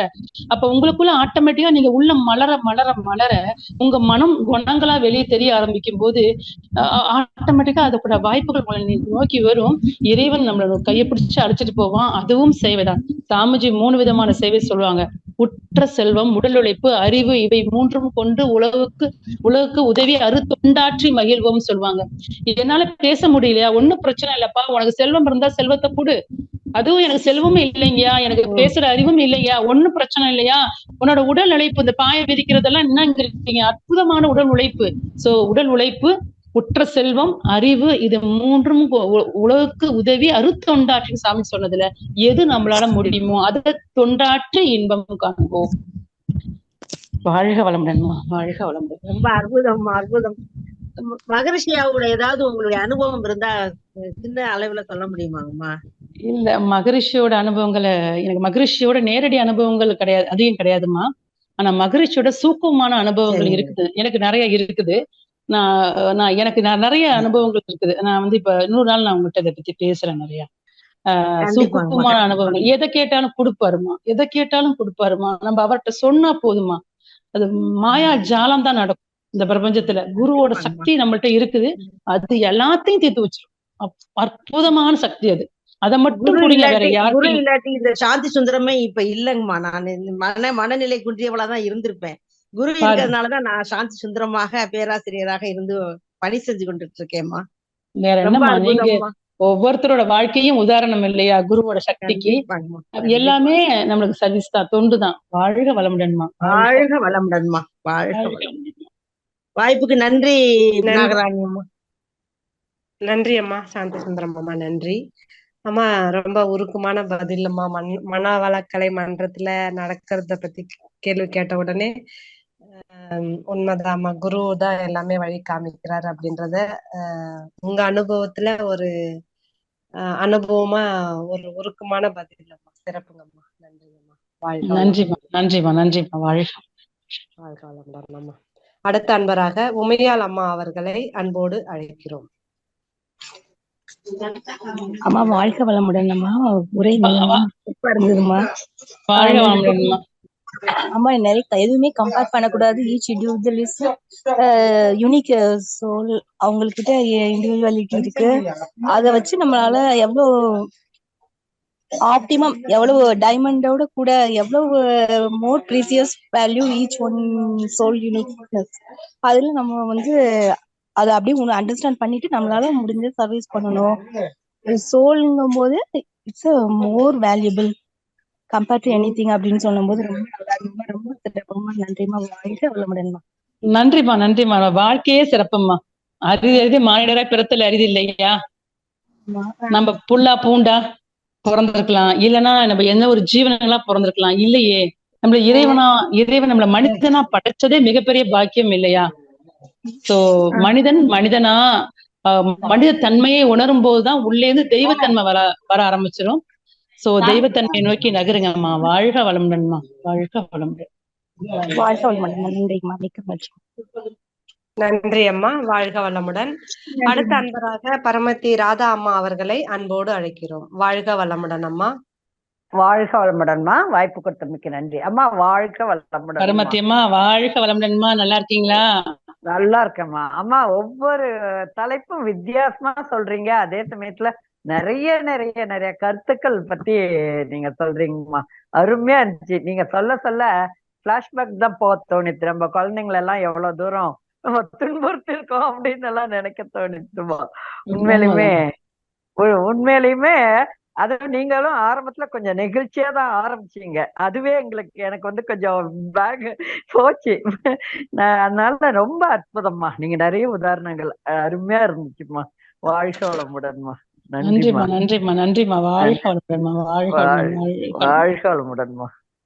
நன்றி அம்மா, வாழ்க வளமுடன். அடுத்த அன்பராக ஜெயக்குமாரி அம்மா அவர்களை அன்போடு அழைக்கிறோம். வாழ்க வளமுடன் அம்மா. வாழ்க வளமுடன். நன்றிங்கம்மா. அம்மா வாழ்க வளமுடன்மா. வாழ்க வளமுடன். ரொம்ப சிறப்பான ஒரு சிந்தனை உரை. இது சிந்தனை உரைன்னு சொல்றதை விட வாழ்க்கையின் அனுபவங்கள் தான் இல்லைங்களாம்மா? ஏன்னா இது வந்து இந்த ஒப்பிடுதல் அப்படிங்கும் போது எனக்கு தெரிஞ்சு எந்த புத்தகத்திலயும் இது இருக்கிற மாதிரி தெரியல. நீங்க எப்படி இது சிந்திச்சு எப்படி சொன்னீங்க, வியப்பா இருக்கு உண்மையிலேயே. ஒவ்வொன்றும் பாத்தீங்கன்னா நம்ம குழந்தைங்களை வளர்க்கறதுல இருந்து, நம்ம அடுத்தவங்களை கம்பேர் பண்றதுல இருந்து, நம்ம ஒண்ணு குழந்தையில இருந்தே தான் அதை பண்ணிட்டு தான் வரோம். அது யாரும் இல்லைன்னா கண்டிப்பா சொல்லவே முடியாது இல்லைங்களாமா? கண்டிப்பாமா. அது ஆரம்ப சின்ன வயசுல இருந்தே போட்டு திணிச்சுட்டாங்க நம்ம மண்டையில. அது சரினே திணிச்சுட்டாங்கம்மா. அதான் பெரிய கொடுமை. சரினே திணிச்சுட்டாங்களா, அது நம்ம விட்டு வெளியே வராம நம்ம வாழ்க்கையிலயும் அதையே ஃபாலோ பண்ணி போயிட்டே இருக்கிறோம். எங்க இடிபடுறோம், எதனால கஷ்டப்படுறோம், ஏன் துக்கப்படுறோம், இது ஒண்ணுமே அர்த்தம் தெரியல. சரி நினைச்சே போனதாலதான் நம்ம இவ்வளவு கஷ்டப்படுறோம். ஆமா. அந்த காலத்துல முன்னோர்களுக்கும் பாவம் தெரியல. அதனால அவங்களும் தெரியும். நம்மள திணிச்சுட்டாங்க. அவ்வளவுதான். ஒப்பிடுதல்ன்றது இல்லன்னு வச்சுங்களேன், கண்டிப்பா மனித வாழ்க்கை என்பது ரொம்ப நிறைவான, மகிழ்ச்சியான வாழ்க்கையா இருக்கும். இல்லைங்களாம்மா? ரொம்ப கண்டிப்பாம்மா. கண்டிப்பா. ரொம்ப ஆனா சிறப்பு. பாருங்க, எந்த ஞானிகளும் தன்னை ஒப்பிட்டு பார்க்க மாட்டாங்க. எந்த கண்டிப்பா. ஞானிகளும் தன்னை ஒப்பிட்டு பார்க்கவே ம். மாட்டாங்க. நீங்க அதான், நம்ம அதான். சாமிஜியோட கவிதைகள் படிச்சிருக்கீங்க இல்லையா? நான் படிச்சிருக்கேன்மா. சாமிஜி வந்து நல்ல பாடல்கள் நல்லா இருக்கும். சாமிஜி ஆமா. வந்து 2 கவிஞரை போற்றுவாங்க. சாமிஜி சொல்லுவாங்க, கண்ணதாசனை பாராட்டுவாங்க சாமிஜி. சாமிஜி கண்ணதாசனை பாராட்டுவாங்க. நல்ல ஒரு தத்துவம் நிறைந்த ஒரு மனிதர், அற்புதமாக எழுதக்கூடியவர்னு பாராட்டுவாங்க. அதே மாதிரி சாமிஜி பாத்தீங்கன்னா, பாரதியார சொல்லுவாங்க. பாரதியார் மட்டும் இன்னும் கொஞ்சம் வருஷம் வாழ்ந்தாராம், எனக்கு இங்க வேலை இல்ல. ஆமா. அற்புதமான ஒரு மனிதர்னு. இப்ப 2 கவிஞரை பாராட்டுற ஒரு கவிஞர் சாமிஜி தன்னை அதான், அவங்களோட அதான். ஒப்பிட்டு பார்க்கல. தனக்கு உண்டான வாழ்வை தான் வாழ்ந்துட்டு தான் போயிருக்கிறாங்க. இந்த போயிருக்காங்க. அவங்க 2 பேரோட கவிதைகளோட கவிதைத்தன்மை சாமிஜியோட பாடல்ல இருக்காது. அது ஆமா. வேற, இது வேற. அதான், அந்த அதான். மாதிரி ஒரு தெளிவான குரு நம்மளுக்கு வந்து அமைஞ்சது கிடைச்சிருக்காங்க. மிகப்பெரிய பாக்கியம். அப்ப நம்ம வாழ்வு அதை நோக்கி தானே போகணும். போகணும். நீங்க சொன்ன மாரி தாம்மா நானும் நினைப்பேன். எனக்கும் ஏதாவது வாய்ப்பு கிடைக்கலன்னா, குரு கிட்ட சொல்லுவேன். குருவே, என்னுடைய அறிவுக்கும், உடலுக்கும் வாய்ப்பு நீங்க எப்ப குடுக்குறீங்களோ அப்ப செய்றேன். நீங்க சொன்ன மாரி கண்டிப்பா தானா தேடி வரும். வரும். கண்டிப்பா வரும். கண்டிப்பா வரும். உணர்ந்திருக்கோம். உணர்ந்திருக்கோம். அதே மாரி குரு சொல்லியிருக்காரு இல்லம்மா, நம்ம வந்து யார்கிட்டயும் எதையும் எதிர்பார்க்க கூடாது. எதிர்பார்ப்பு என்பது ஏமாற்றத்தைதான் தரும். அந்த ஆமா. ஏமாற்றத்தை கவலையா மாறி பல பாதிப்புகளை ஏற்படுத்தும் அப்படின்றது ரொம்ப சிறப்புமா. உங்களுடைய சிந்தனை ரொம்ப ஒரு வழிகாட்டிமா வாழ்க்கைக்கு. இதுல இருந்து எல்லாம் வாழ்க வெளியே வளமுடன். வரணும். வாழ்க கண்டிப்பாம்மா. வளமுடன். வாழ்த்துக்கள். வாழ்க வளமுடன். வாழ்க வளமுடன். நன்றி. நன்றி அம்மா. வாழ்க வளமுடன். அடுத்த அன்பராக லட்சுமணன் காந்திமதி அம்மா அவர்களை அழைக்கிறோம். வாழ்க வளமுடன் அம்மா. அம்மா வாழ்க வளமுடன் அம்மா. வாழ்க மிகவும் வளமுடன். வாழ்க வளமுடன். மிகவும் உரை வந்து ரொம்ப சிறப்பா இருந்ததுமா. இதுல என்னன்னம்மா, இன்னைய கால சூழலுக்கு ஒரு வேலை செய்யற இடமா இருக்கட்டும், வீடா இருக்கட்டும், அந்த சூழல்ல வந்து நம்ம ஏதாவது வேலைகள்ல வந்து நம்ம அந்த இடத்துல வந்து வேலை செய்யற பொறுப்புல நம்ம செய்யறோம், செஞ்சுதான் ஆகணுங்கிற சூழல். அதே மாதிரி வீட்லயும் ஒரு கருத்து சொல்றோம். இந்த சூழல்ல இருக்கிறப்ப அவங்களால இப்ப நம்ம வந்து நீங்க சொல்றீங்க ஒப்பிடக்கூடாதுன்னு, ஆனா அவங்களால நம்மளுக்கு வந்து மனக்கசப்பும் சங்கடங்களும் ஏற்படுறப்ப அதை வந்து நம்ம அவாய்ட் பண்ண முடியலமா. இப்படி சொல்லிட்டாங்களேன்னு நினைச்சு மன வருத்தப்படுறப்ப நம்மளுக்கு உடல் அளவுலையும் மனசளவுலையும் ஒரு டிப்ரெஷன் வர்றப்ப அது நோயா இதாகுது. அதை தவிர்க்கவும் முடியல. அப்ப அந்த இதை நம்ம எப்படிமா இப்ப அவங்கள வாழ்த்து சொல்லலாம்னு ஒரு விஷயம் சொல்லிடுறோம். சொன்னாலும் இப்படி சொல்லிட்டாங்களே, நம்ம அவங்களோட கேரிங்கா இருக்கோம், பட் அவங்க வந்து நம்ம இப்படி பண்றாங்களே, அந்த ஒரு நெருக்கடியில தானே நம்ம வாழ்ந்துட்டு இருக்கிறோம். அதை எப்படிமா நம்ம அவாய்ட் பண்றது? வாழ்க்கணுமா கொஞ்சம் இதை, அதாவது இதனால வந்து நம்ம உடலளவும் மனசளவும் அந்த தாக்கம் இருக்கிறப்ப ரொம்ப இப்படி சொல்லிட்டாங்களேன்னு அந்த வருத்தப்படுறோமே, அது நம்மளதானே இதாக்குது. அதை எப்படி சரி பண்றதுமா? வாழ்க வளமுமா. ஐயா வாழ்க வளமுடன் ஐயா. ஒரு நல்ல ஒரு கேள்வி கேட்டிருக்கீங்க. எனக்கு கேள்வி அப்படிங்கிறத விட உள்ளுக்குள்ள நீங்க எவ்வளவு தாக்கம் அனுபவிச்சிருக்கீங்க, அதனாலதான் அந்த கேள்வி உங்கள்கிட்ட இது வந்திருக்குது. நான் நம்ம குருபுரான் சொன்ன ஒரு கருத்தையே நான் உங்கள்கிட்ட சொல்ல விரும்புறேங்க. எனக்கு என்னோட வாழ்க்கையில வந்து எப்பப்பெல்லாம் எனக்கு யாராவது காயப்படுத்தினாங்கன்னா நான் சொல்லிக்கிற ஒரே தாரக மந்திரம் சாமிஜியோட பாடல்ல இந்த 4 லைன் எப்பயும் வச்சுப்பாங்க என் மைண்ட்ல. என்ன பாட்டுனா, பிறர் தவறால் மிக வருத்தம் துன்பம் அது வந்த போதும் நன்மைக்கேயாம் செய்த பாவம் போச்சு நாம் கண்ட தெளிவு அது வாழ்த்தி வாழ்வோம். அவ்வளவுதாங்க ஐயா. பிறர் தவறால் மிக வருத்தம் துன்பம் அது வந்த போதும் நன்மைக்குத்தான் நீ செய்த பாவம் போச்சு. நம்ம பாவம் ஏன் நம்ம தெரிஞ்சோ தெரியாமலோ நம்ம போன ஜென்மாலையோ இல்ல ஜென்ம பதிவுகளாலேயோ எத்தனை கர்ம வினை முடிச்சுகளை தூக்கிட்டு வந்திருக்கோம் நம்மளுக்கு தெரியாது இல்லைங்களாயா. அதனால சில பேர் மற்ற மனிதர்கள் சக மனிதர்கள் நம்மள சொல்லாலேயோ செயலாலேயோ ஒரு தாக்கத்தை ஏதோ ஒண்ணு பண்ணிட்டு தான் இருப்பாங்க. அப்படி அந்த அந்த உண்மையிலேயே அவங்களோட செய்யக்கூடிய அந்த சொல்லோ செயலோ நம்மளை காயப்படுத்தும் போது உண்மையிலேயே அதுல நீங்க அந்த அந்த அந்த குறைக்கு நீங்க தகுதி உடையவரா இருந்தா கிரிட்டிசம் எடுத்துக்காம அந்த குறைய திருத்திக்கிறதுக்கு ஒரு வாய்ப்பா மாத்திக்கங்க. இல்ல நான் ஒரு அப்புறாணி, நான் எந்த குற்றமும் பண்ணலப்பா, என் மேல ஒரு திணிக்கப்பட்டது அபாண்டமான அவதூறுகள் அவமானங்கள் அலட்சியங்கள் அப்படின்னு சொல்லும் போது இந்த அலட்சியங்கள் அவமானங்கள் அவதூறுகள் எல்லாமே எல்லா மகான்களும் தன் வாழ்நாளில் கடந்துதான் வந்திருக்கிறாங்க. நம்மளுக்கும் அது வருதுன்னா நம்மள்ட்ட இருக்கிற கர்ம வினையில தீதும் நன்றும் பிற தர வாரான்னு சொல்லுவாங்க இல்லையா. நம்மளுக்கு துன்பம் வருதுன்னா கண்டிப்பா நம்மள்ட்ட இருக்கிற ஒரு ஒரு பதிவு ஒண்ணு கழிஞ்சு வெளியே போக ரெடியா இருக்கு. அதுக்கு ஒரு மனிதனை தேர்ந்தெடுத்து அந்த மனிதன் சொல் மூலமாகவோ செயல் மூலமாக நம்மளுக்கு காயப்படுத்தி அது வெளியேறுது. இப்ப அந்த வெளியேறும் போது என்னோட பதிவை கழிக்கிறதுக்கு இறைவன் அவங்கள கருவியா பயன்படுத்தி இருக்கிறான் அப்படின்னு முதல்ல புரிஞ்சுக்கணும். பரிதாபம் தானே, நம்மள்ட்ட ஒண்ணு இறக்கி வைக்கிறோம், யாராவது எத்தனை கோடி கொடுத்தாலும் என்னோட பாவத்தை வாங்கிக்கன்னா வாங்கிக்க மாட்டாங்க. வாங்கிக்க மாட்டாங்க. எவ்வளவு ஒரு தூயமான பெத்த தாய் தகப்பனோ பெத்த பிள்ளைங்களோ யாருமே வாங்க மாட்டாங்க. அப்ப நம்ம காயப்படுத்துறவங்க தெரிஞ்சோ தெரியாம நம்ம பதிவை இறக்கி வைக்கிறாங்க. பதிவை இறக்கி வைக்கிறவங்களுக்கு நம்ம சாமி சொல்லுவாங்க, நன்றி கூறுவதான நல்லது. ₹1 கொடுத்தாங்கன்னா கூட நம்ம ஒரு வாரம் 10 நாள் வரைக்கும் எனக்கு பஸ்ல சில்லற காசு இல்ல, எனக்கு ₹1 கொடுத்து ஒருத்தன் உதவுனான்னு அப்படி நன்றி உணர்வா இருக்கிறமே, என்னோட பதிவை கழிச்சிட்டாங்களே இவருக்கு நன்றி உணர்வா இருக்கணும். ஃபர்ஸ்ட் தேர்ட் பர்சனா இருக்கும்போது சரிங்களா. இதே நம்மளுக்கு க்ளோஸா உள்ளவங்க நம்மளை காயப்படுத்தும் போது பதிவு தான் கழியுது. ஆனா நம்மளுக்கு என்ன தெரியும்னா அவங்க மேல ஒரு அக்கறை வரும். என்ன அக்கறை வரும்னா இவங்க இன்னும் திருந்தி நல்லா வாழணுமேன்னு ஒரு அக்கறை வரும். அந்த வாழ்க்கை அவங்க திருந்தி வாழும் நம்ம நினைக்கும் போது என்ன பண்ணணும்னா அவங்க பாவத்தை கழிச்சுட்டாங்க, நம்ம பாவப்பட்டது அவங்களுக்கு சேரக்கூடாது அப்படின்னு நினைச்சோம்னா அவங்களுக்கு ஒரு வாழ்த்தை போடுங்க. அவங்க நல்லா இருக்கணும்னு வாழ்த்தை போடுங்க. 2 ஸ்டெப் தாங்க ஐயா. புரிதல் கிளியரா வச்சுக்கோங்க. ஒவ்வொரு நேரத்துல ஒவ்வொரு செயல்கள்லயும் இறைவன் சொல்லோ செயலோ யார் மூலியமா நம்மளை காயப்படுத்தினாலும் என்னோட பாவம் ஒண்ணு கழிஞ்சு போச்சு, ஓகே டன், இப்ப என்னோட தூக்கி வந்த சும மூட்டை ஒண்ணு குறையுது அப்படிங்கிற தெளிவு வச்சுக்கோங்க. அவங்க பிற மனிதர்களா இருந்தாலும் தேர்ட் பர்சனா இருந்தாலும் வாழ்த்துங்க.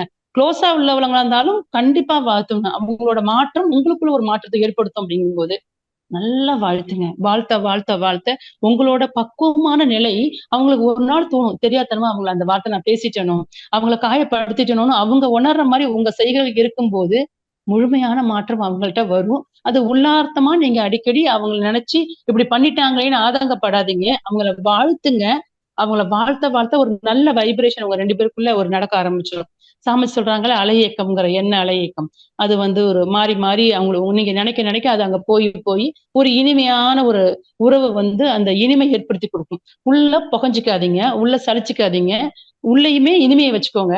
அப்ப அது அவங்கள்ட்ட ஸ்ப்ரெட் ஆகும்போது 4ஆம் வட்டத்துல அவங்க உங்களை புரிஞ்சுக்கிட்டு இனிமை நடத்த ஆரம்பிப்பாங்க. ஒரு அற்புதமான ஒரு வாழ்வு வாழணும் ஐயா. சாமிஜி கருத்துக்களோட நம்ம இதை ஏத்துக்கணும் ஐயா. வாழ்க வளமுடன். ரொம்ப சிறப்புங்கம்மா. அந்த தெளிவான உரை.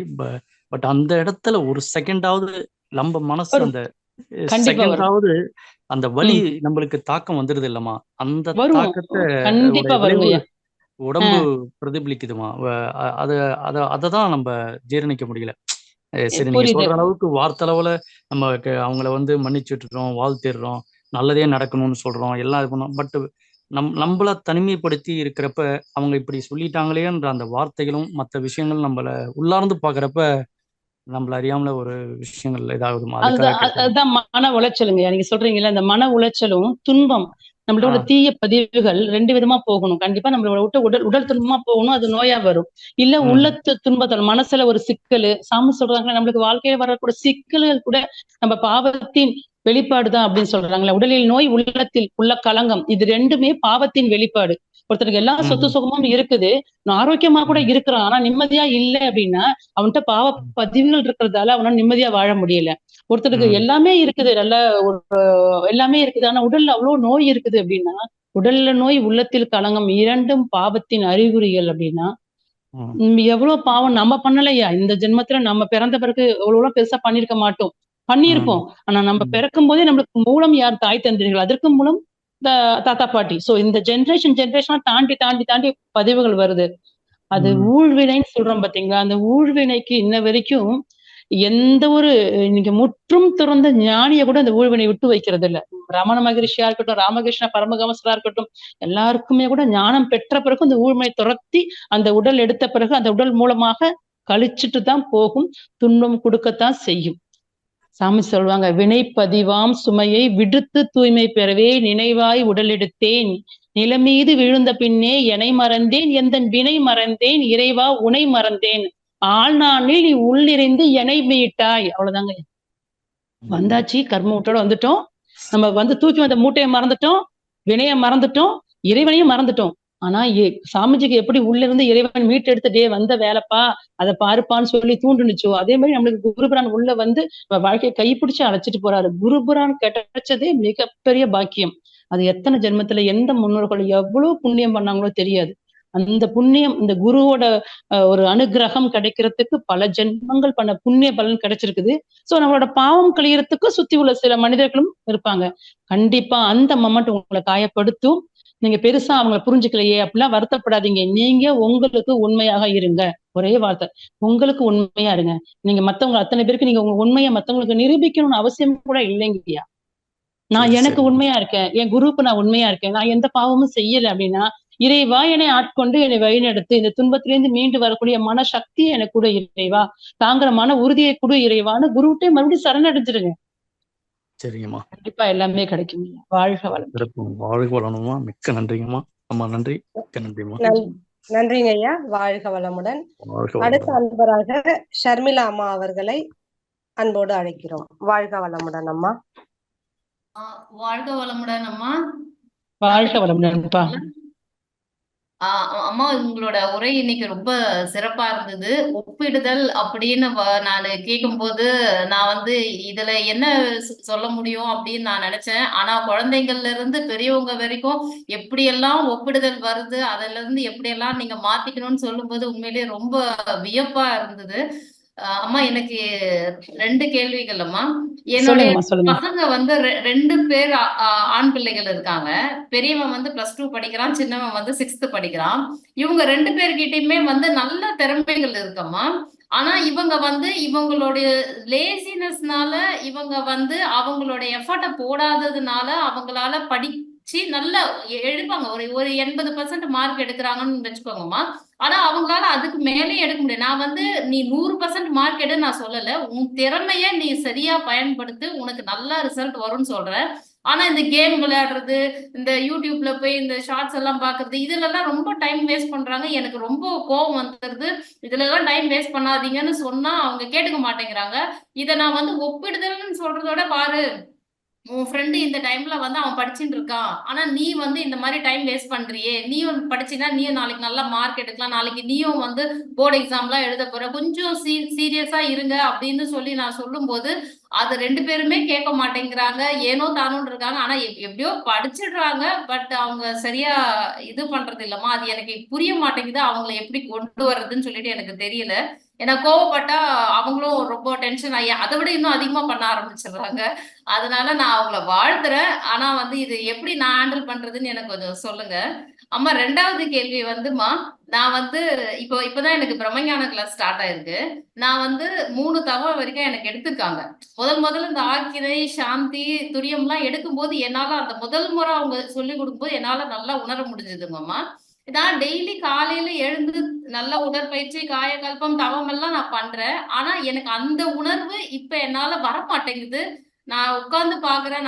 நான் வந்து மகரிஷி கிட்ட கேக்குறேன், ஐயா என்னால இந்த உணர்வை என்னால உணர முடியல. நான் இவ்ளோ முயற்சி பண்றேனே, எனக்கு ஏன் அந்த உணர்வு வரலையா இல்ல வர்றது எனக்கு தெரியலையான்னு எனக்கு தெரியலைங்க அம்மா. எனக்கு இது புரியுற மாதிரி கொஞ்சம் சொன்னீங்கன்னா எனக்கு ரொம்ப சந்தோஷமா இருக்குமா. வாழ்க வளமுடன். வாழ்க வளமுடன்மா. வாழ்க வளமுடன். அம்மா 2 கேள்வி கேட்டீங்க. ஃபர்ஸ்ட் வந்து குழந்தைகளோட படிப்பு அப்படிங்கிற விஷயம். இன்னைக்கு உள்ள ஜென்ரேஷன் அப்படிங்கிறது வந்து நம்ம அந்த காலத்துல நம்ம படிக்கிறது வந்து நம்மளுக்கு எந்த டிஸ்ட்ராக்ஷனும் பெருசா கிடையாது. நம்ம பாட்டுல புக் எடுத்தா படிச்சுட்டே இருப்போம். நம்மளுக்கு வந்து எந்த ஒரு நிறைய ஒரு சுத்தி வர நம்ம சூழல் அப்படி இல்லை. ஏன்னா இன்னைக்கு உள்ள குழந்தைகள் படிக்கிறது பெரிய விஷயம். ஏன்னா அவங்களுக்கு சுத்தி வர எல்லாமே கிடைக்குது. இந்த பக்கம் போனா ஃப்ரெண்ட்ஸ் சர்க்கிள் போறாங்க, அவங்க பல விஷயங்களை பேசுறாங்க, நம்ம சொல்லித்தராத பல விஷயங்கள் அவங்க பேசிக்கிறாங்க.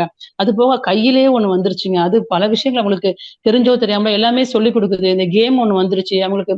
இப்போ அவங்க நம்மலாம் வந்து வெளியே போனாதான் விளையாடுவோம்னா இவங்க வீட்டுக்குள்ள உட்காந்துட்டே விளையாடுற அளவுக்கு எல்லாமே வந்து கையில கிடைச்சிருச்சு.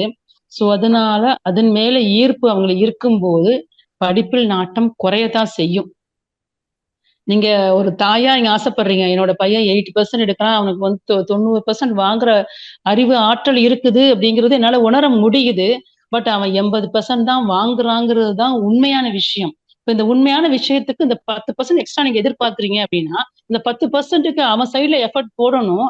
அவன் சைட்ல எஃபர்ட் போடாத அளவுக்கு அவன் சூழல் இருக்குது அப்படின்னா நம்ம என்ன பண்ண முடியும் ஒரு தாயானா? நீங்க சொன்ன மாதிரி நீங்க சொல்றீங்க வாழ்த்துறீங்கன்னு சொல்றீங்க, இன்னும் கொஞ்சம் ஆழமா வாழ்த்துங்க, அதிகமா வாழ்த்துங்க, நம்பிக்கையோட உயிர் கலப்புல கொண்டு வாழ்த்துங்க. அவங்கள வாழ்த்த கொஞ்சம் அவங்க அந்த சூழலை கொஞ்சம் நீங்க விலக்கி வைங்க. கேம் விளையாடுற சூழலையோ இல்ல அவங்க ஏதோ யூடியூப் நோண்டி பாக்குறதோ இதெல்லாம் வந்து அவாய்ட் பண்ற மாதிரி அது வந்து புடுங்குற மாதிரி பண்ணாதீங்க. அவங்கள வந்து நீங்க அதிகாரம் பண்ற மாதிரிலாம் தயவு செய்து பண்ணீங்கன்னா வேலைக்கு ஆகாது. அவங்க மனசு எங்கேயோ ஓடிட்டு இருக்கும், கையில புக் இருக்கும். அது பண்ணாதீங்க. பண்ணாம இல்லப்பா நீ இந்த மாதிரி பண்ணு, நான் ஒரு 10 நிமிஷம் உனக்கு தர்றேன், இல்ல ஒரு 1/2 மணி நேரம் உனக்கு தர்றேன், கொஞ்சம் கொஞ்சம் நீ வந்து இது பண்ணிக்க அப்படி மாதிரி கொண்டு போய் அவங்கள கொண்டு வாங்க.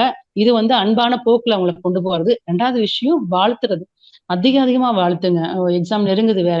சோ அதிகமா நீங்க வாழ்த்த உங்களோட உயிர் கலப்பு, நம்மளோட குழந்தைங்க நம்ம குழந்தைங்க இல்லையா? இந்த உயிர் தான் அந்த இங்க இருக்குது. சோ வாழ்த்த அது ஊடுருவி அவங்கள்ட்ட ஒரு ஒரு மாற்றத்தை உண்டு பண்ணும். சோ நல்லா ஊடுருவி வாழ்த்துங்கம்மா. சரிங்கம்மா. இது 2ம். இன்னொரு விஷயம் நீங்க கேட்டிருந்தீங்க. உங்களுக்கு ஒரு விஷயம் கேட்டிருந்தீங்க இல்லையா? நீங்க என்ன என்ன சம்மந்தப்பட்ட விஷயமா கேட்டிருந்தீங்க அது? தியானம் அந்த தியானம். ஆத்மீக சாந்தி. இது என்னால உணர முடியலங்கம்மா. உணர்வு இந்த உணர்வு திறன் அப்படிங்கிறது நீங்க ஆரம்பத்துல நம்ம மன்றத்துல ஃபர்ஸ்ட் நீங்க தீட்சை எடுக்கும்போதே சொல்லுவாங்க. இங்க வச்சுட்டு உங்களுக்கு நீங்க வீட்டுக்கு போன பிறகு உங்களுக்கு தியானம் கிடைக்காட்டி உங்க கையவே வச்சு அழுத்துங்க.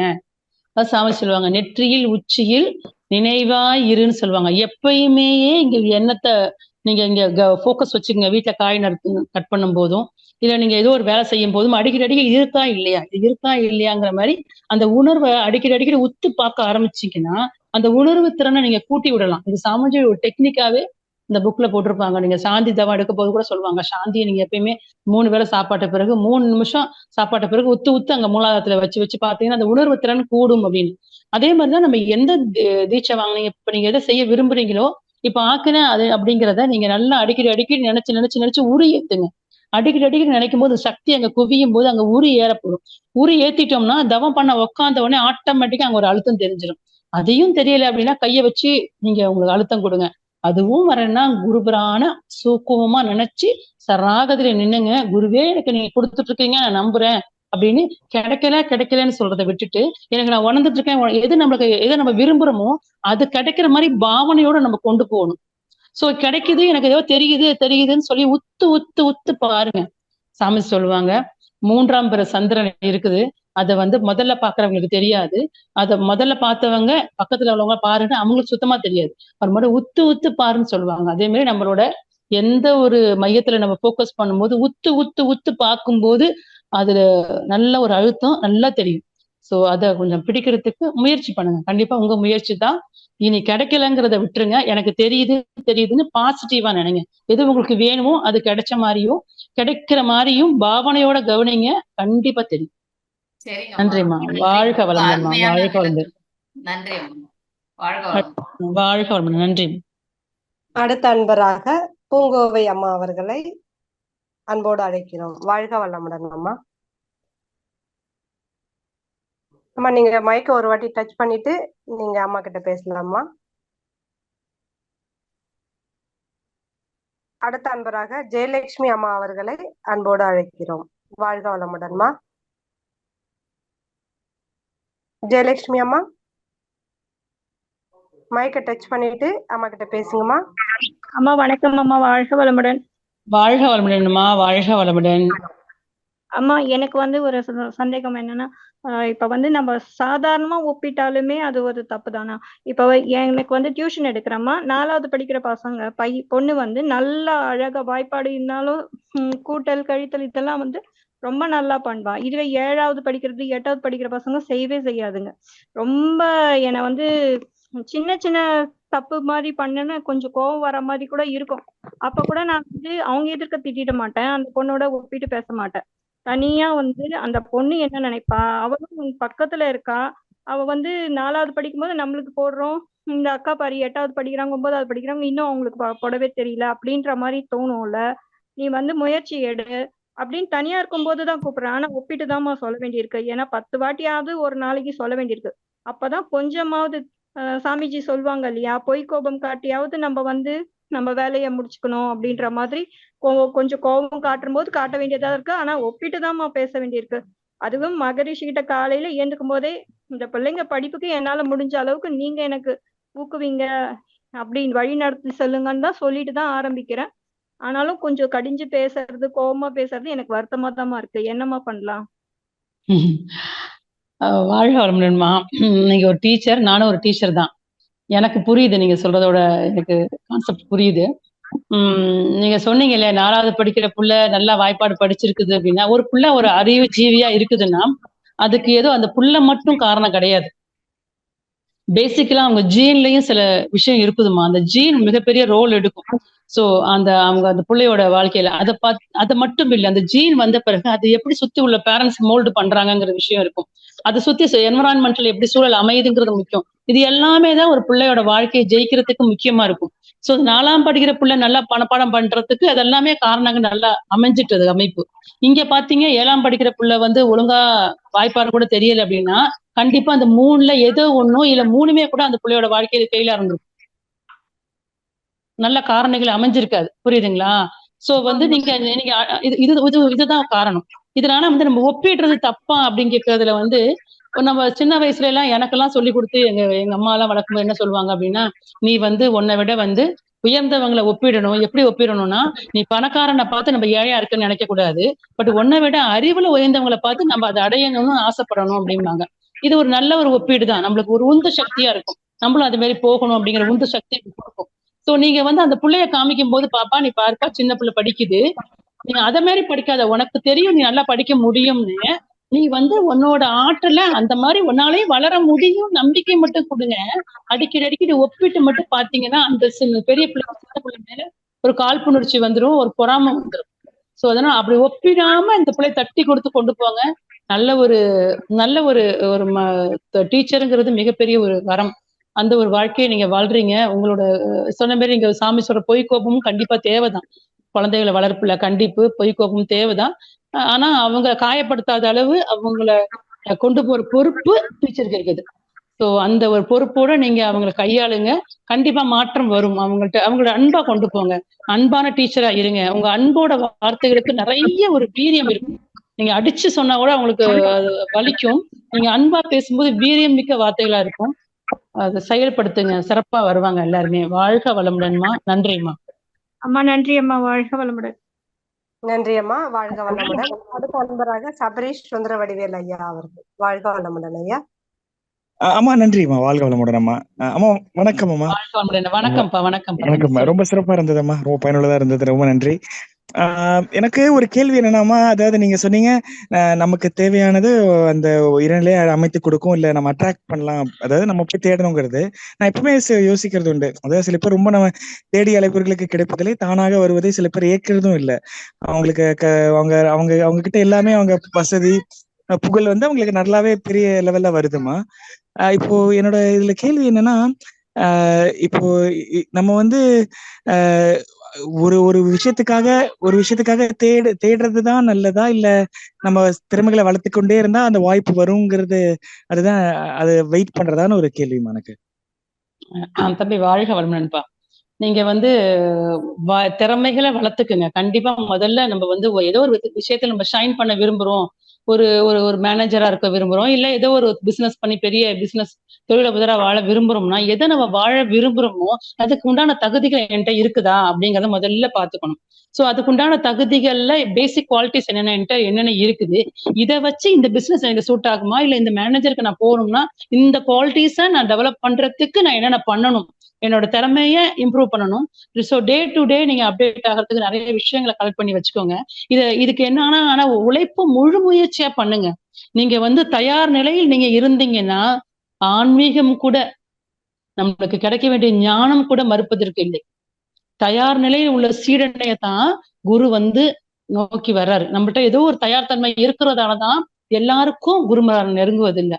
எந்த சீடன் தன்னை தயார் நிலையில தாகத்தோடு இருக்கிறானோ அப்பதான் குருமார் நம்மளை நோக்கி வர்றாங்க.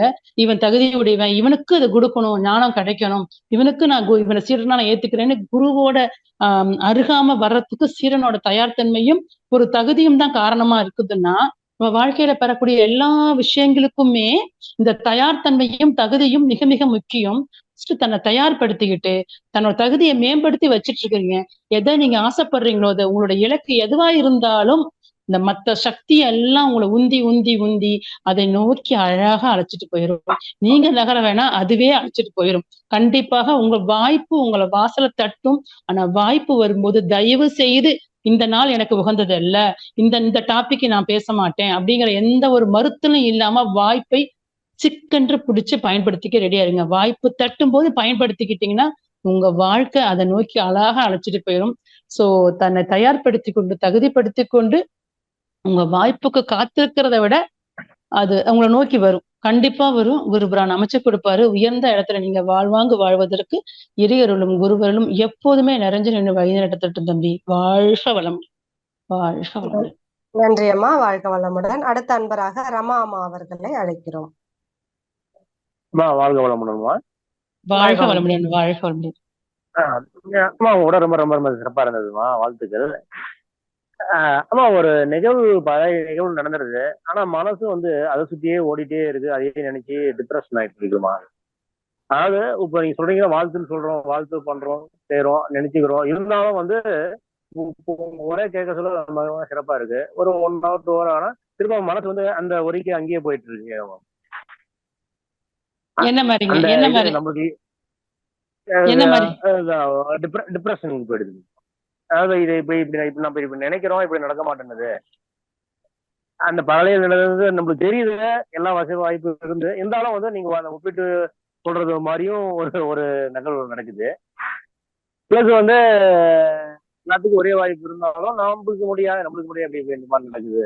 அந்த மாதிரியும் ஒரு அந்த எண்ணம் தோணுது. நீங்க இப்ப வாய்ப்பு மட்டும் கேக்குறீங்களா ஐயா, இல்ல உங்களுக்கு தேவை வேற ஏதாவது விஷயத்த வச்சு நீங்க நினைக்கிறீங்களா ஐயா? வாய்ப்பு கேட்கணும். வாய்ப்பு மட்டும் தான் கேட்கறோம். அதாவது இதுக்கு வராத நம்ம இந்த எண்ணம் இல்லாத இருக்கிறதுக்கு என்னமா பண்ணலாம்? எனக்கு வாய்ப்பு கொடுக்கப்படலை அப்படிங்கிறதுக்காகவா? ஆமாம் ஆமாம் ஆமாம். வாய்ப்பு மறுபடியும் ஒரு விஷயம் மட்டும் சொல்லுவாங்கய்யா. இந்த மனம் வருது மிகப்பெரிய ஒரு மனம் அப்படிங்கிறது ஒரு பொக்கிஷம். யாருக்கு அப்படின்னா மனச கையாள தெரிஞ்சவங்களுக்கு இது ஒரு பொக்கிஷம். சாமிஜி சொல்லுவாங்க மனம் ஒரு புதினம் பொக்கிஷம் சொல்லுவாங்க. எப்ப மகரிஷி வந்து இந்த மனசை கையாள தெரிஞ்சுட்டாங்க, அதனால அவங்களுக்கு பொக்கிஷமா தெரியுது. உண்மையிலே அது பொக்கிஷம் தான். அதனாலதான் இந்த மனம் என்ற ஒன்று இருக்கிறதாலதான் நம்ம மகத்துவம் மிக்க அந்த இறை உணர்வு நம்ம கிட்ட முடியும். அந்த இறை உணர்வு பெறத்துக்கும் இந்த மனசுதான் முக்கியம். ஆனா சாதாரண மனிதர்களா நம்மளுக்கு எப்படி இருக்குது அப்படின்னா, இந்த மனம் ஒரு மிகப்பெரிய துயரத்தை ஏற்படுத்தக்கூடிய ஒண்ணா இருக்குது. எப்படின்னா ஒரு சின்ன சம்பவம் நடக்குதுன்னா, இந்த சம்பவத்தை பார்த்துட்டு இந்த மனசு என்ன பண்ணுது, பூதாகரமா பெருசாக்கி காமிச்சு அதுக்குள்ளேயே ஒளிஞ்சு நம்மளை சிந்திக்க விடாம தன்னை அது போக்குலதான் வாழுது. அப்ப நீங்க உங்களை எந்த ஒரு அதுதான் அது பண்ணுங்க ஐயா. அதுதான் காலாகாலமா நிறைய மனுஷங்களை பைத்தியம் பிடிக்கிற ஸ்டேஜை கொண்டு போனது இந்த மனசு தன்னை விரிச்சு ஆட்டம் போடுதுன்னு அர்த்தம். சோ இந்த மனசு தன்னை போக்குல தன்னை ஒப்பிட்டு பார்க்கும், பிரமிக்கும், அப்படி பண்ணு இப்படி பண்ணு, ஏதோ ஒண்ணுக்கு இது தன்னோட அனுபவங்களை வச்சுட்டு தன் மனசு வாழ ஆரம்பிக்குது. ஆனா மனிதர் என்ற மனிதன் மனம் உள்ளதான் நம்ம மனிதனா இருக்கிறோம். ஆனா இந்த மனசை மட்டும் நம்ம வச்சு வாழ்ந்தோம்னா வாழ்வில் நிறைவு கிட்டவே கிட்டாதுங்க. என்னைக்கு நம்ம இந்த அறிவு சொல்றபடி கேட்கிறோமோ அன்னைக்கு இந்த மனசை அடக்கி வச்சு இது ஒரு கருவியா பயன்படுத்த தெரியணும். எனக்கு இந்த மனம் வேணும், ஏன்னா அந்த 5 புலன்கள் வழியா நான் அனுபவிக்கிறதுலாம் தூய்க்கிறதுக்கு இந்த மனம் வேணும். எனக்கு இந்த மனம் வேணும், ஏன்னா அந்த மூளையின் வழியா சிந்தனை செய்வதற்கு எனக்கு இந்த மனம் வேணும். அனுபவங்களை சேர்த்து வைக்கிற collection of mind, collection of thought process மைண்டும்பாங்க. சோ அந்த அளவு இந்த மனசை நான் பயன்படுத்திப்பேன். இந்த மனசு கூப்பாடு போடும்போது என் அறிவு முடிச்சுக்கிட்டு இதெல்லாம் பண்ணக்கூடாது, நீ யோசிச்சு பாரு, ஒண்ணும் இல்ல, தள்ளி நின்று வேடிக்கை பாருங்க, ஏன் இப்படி கூப்பாடு போடுற, இது நியாயமா? உங்கள்ட்ட ஒரு குழந்தை வந்து பொழுதுனைக்கு புலம்புச்சுன்னா உங்க குழந்தைய நீங்க எப்படி பேசுவீங்க? ஒண்ணும் இல்ல பாப்பா, அதெல்லாம் ஒண்ணும் இல்ல, சாதாரணமானதுதான். அதே மாதிரி உங்க மனச உங்களோட குழந்தையா நினைச்சிட்டு அதை சமாதானம் பண்ணி, ஒண்ணும் இல்ல போ, அவனுக்கு தெரிஞ்சது அவ்வளவுதான், எனக்கு என்ன கொடுக்கணுமோ அது இறைவன் கொடுப்பான்னு உங்க அறிவு சொல்ற அந்த கருத்துக்களை அந்த மனசுல போட்டு போட்டு போட்டு வச்சிங்கன்னா கொஞ்ச நாள் தள்ளி நின்று பாருங்க. எப்பப்ப அது கூப்பாடு போடுதோ அப்ப எல்லாம் என் மனசுலாம் கூப்பாடு போடுது, அம்மங்கிப்பா, ஒண்ணும் இல்ல தட்டி கொடுங்க, அதான் சரியாயிடும். அப்பப்ப குட்டி குட்டியா சமாதானம் பண்ணிட்டீங்கன்னா அது ஆட்டம் போடாது, நம்மளை ஆக்கிரமிக்காது, நம்மளை போட்டு கவலைங்கிற குழியில தள்ளாது. சோ அந்த மனசை தள்ளி நின்று அறிவின் போக்குல வரக்கூடிய சிந்தனைகளை அதுல கவனிச்சு பாத்தீங்கன்னா அது உங்களுக்கு நல்ல ஒரு குழந்தையா, நல்ல ஒரு பண்பு மிக்கதா உங்களுக்கு எப்பயுமே வாழ்நாள் போதா உங்களுக்கு இறை உணர்வு கிட்டுற வரைக்கும் உங்க மனசுதான் உங்களுக்கு கை கொடுக்க போகுது. அதை கையாளும் தன்மையை தயவு கூர்ந்து நாம் வளர்த்துக் கொள்வோம். அது மட்டுமே நாம் இதை மீள்வதற்கு ஒரே வழி. செய்யுங்க ஐயா, சிறப்பா வாழலாம். வாழ்க வளமுடன் ஐயா, வாழ்க வளமுடன் ஐயா, வாழ்க வளமுடன், வாழ்க வளமுடன். வாழ்க வளமுடன். நிறைவான அன்பராக பூங்கோவை அம்மா அவர்களை அழைக்கிறோம். வாழ்க வளமுடன். அம்மா கிட்ட பேசலாமா நீங்க? ஹலோ, பேசலாமா? அம்மா வாழ்க வளமுடன்மா. சுபம்மா. வாழ்க வளமுடன் பூங்கோவை அம்மா. வாழ்க வளமுடன். ரொம்ப நாள் நீங்க வரலைங்கம்மா, நான் பார்த்துட்டே இருந்தேன். 3 நாளைக்கு முன்னாடி நினைச்சு நீங்க வந்துட்டுங்க. வாழ்த்துக்கள். வாழ்க வளமுடன் சுபம்மா. நீங்க நினைச்சிட்டீங்களா, அதனாலதான் வந்துட்டேன். ஒப்பீடுகள் தரும் இழப்புகள் சூப்பர் அம்மா. நம்ம மணமலைக்காலை மகரிஷி இல்லைன்னா அந்த பூங்கோவமா இல்ல. மகரிஷி எனக்கு என் குடும்பத்தையே ரொம்ப அற்புதமா வச்சிருக்கிறாருங்கம்மா. காயக்கல்பம், உடற்பயிற்சி, தவம் எல்லாமே. ஒரு நாள் எதனா மிஸ் ஆச்சுன்னா எனக்கு நீங்க உலகமே முடிக்கிட்ட மாதிரி ஆயிடுது. எனக்கு ஒரு சின்ன வாழ்த்துக்கள்மா. என் பையன் வந்து பாரி, அவனுக்கு இந்த கண்ணு துடிச்சுனே இருந்து நம்ம மெட்ராஸ்ல காவேரி ஹாஸ்பிட்டல்ல நேற்று ஆப்ரேஷன் பண்ணிட்டாங்க. அது நாம எல்லாம் சேர்ந்து நீங்க வாழ்த்திருங்கம்மா. என் பையன் நல்ல மாதிரியா வீட்டுக்கு வரணுமா. கண்டிப்பா. பாரி நல்ல மிக சிறந்த முறையில் நல்ல ஒரு உடல்நலம் மீண்டு முழு ஆரோக்கியத்தோடும் நிறைவோடும் மகிழ்ச்சியோடும் வாழ்வதற்கு அந்த எல்லையற்ற பேராற்றலும் குருவின் ஆற்றலும் அவர்கள் உள்ளிருந்து மீட்டெடுத்து வாழ்வதற்கு வழிநடத்தட்டும். வாழ்க வளமுடன். வாழ்க வளமுடன் பாரி. வாழ்க வளமுடன். நிறைவுமா, சந்தோஷம்மா. வாழ்க வளமுடன். சாமி உனக்கு மகரிஷி கூடயே இருப்பாரு அப்படின்னு அனுப்பிச்சேன். நல்ல மாதிரி இன்னைக்குதான் ஐஸ் பாய்ல இருந்து வெளியே அனுப்புறாங்கம்மா. வந்துருவாங்க. உங்க மனசுதாம்மா, உங்களோட நல்ல எண்ணங்கள் உங்க பிள்ளைய கண்டிப்பா வாழ வைக்கும். நீங்க எவ்வளவு குரு பக்தியோட இருக்கிறீங்க, கண்டிப்பா அந்த குரு பக்தி உங்க வாழ்நாள் பூரா உங்களை சிறப்பா வச்சிருக்கோம்.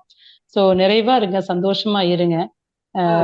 ரொம்ப நல்லதா இருக்கு. நீங்க சொல்ற மாதிரி குரு இறுக்கி பிடிச்சிருக்கீங்க, அது கடைசி வரைக்கும் குறையாம பாத்துக்கோங்க. அது மட்டும்தான். இங்க இங்க இருக்கிற ஒவ்வொருத்தரும் குருவை பிடிச்சவங்க தான். குருவை பிடிச்சவங்க மட்டும்தான் நிக்கவும் முடியும் இங்க.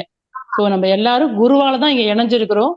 அந்த குருவின் சுக்குமான சக்தி நம்மளை வழி நடத்திட்டு இருக்குது. வாழ்க வளமுடன்மா. வாழ்க வளமுடன். வாழ்க வளமுடன்மா. வாழ்க வளமுடன்மா. நன்றி அம்மா. வாழ்க வளமுடன். வாழ்க வளமுடன்மா. நம்ம நிறைவு செஞ்சுக்கலாமாமா? நிறைவு செஞ்சுக்கலாமா? ரொம்ப நன்றி அம்மா. நல்லா தொகுத்து வழங்கி கொடுத்தீங்க. உங்களோட அற்புதமான ஒத்துழைப்புக்கு மிக சிறந்த நன்றிகள். வாழ்க வளமுடன். வாழ்க வளமுடன். வாழ்க நம் கடமை அறவாழ்வின் நாட்டத்தே சிற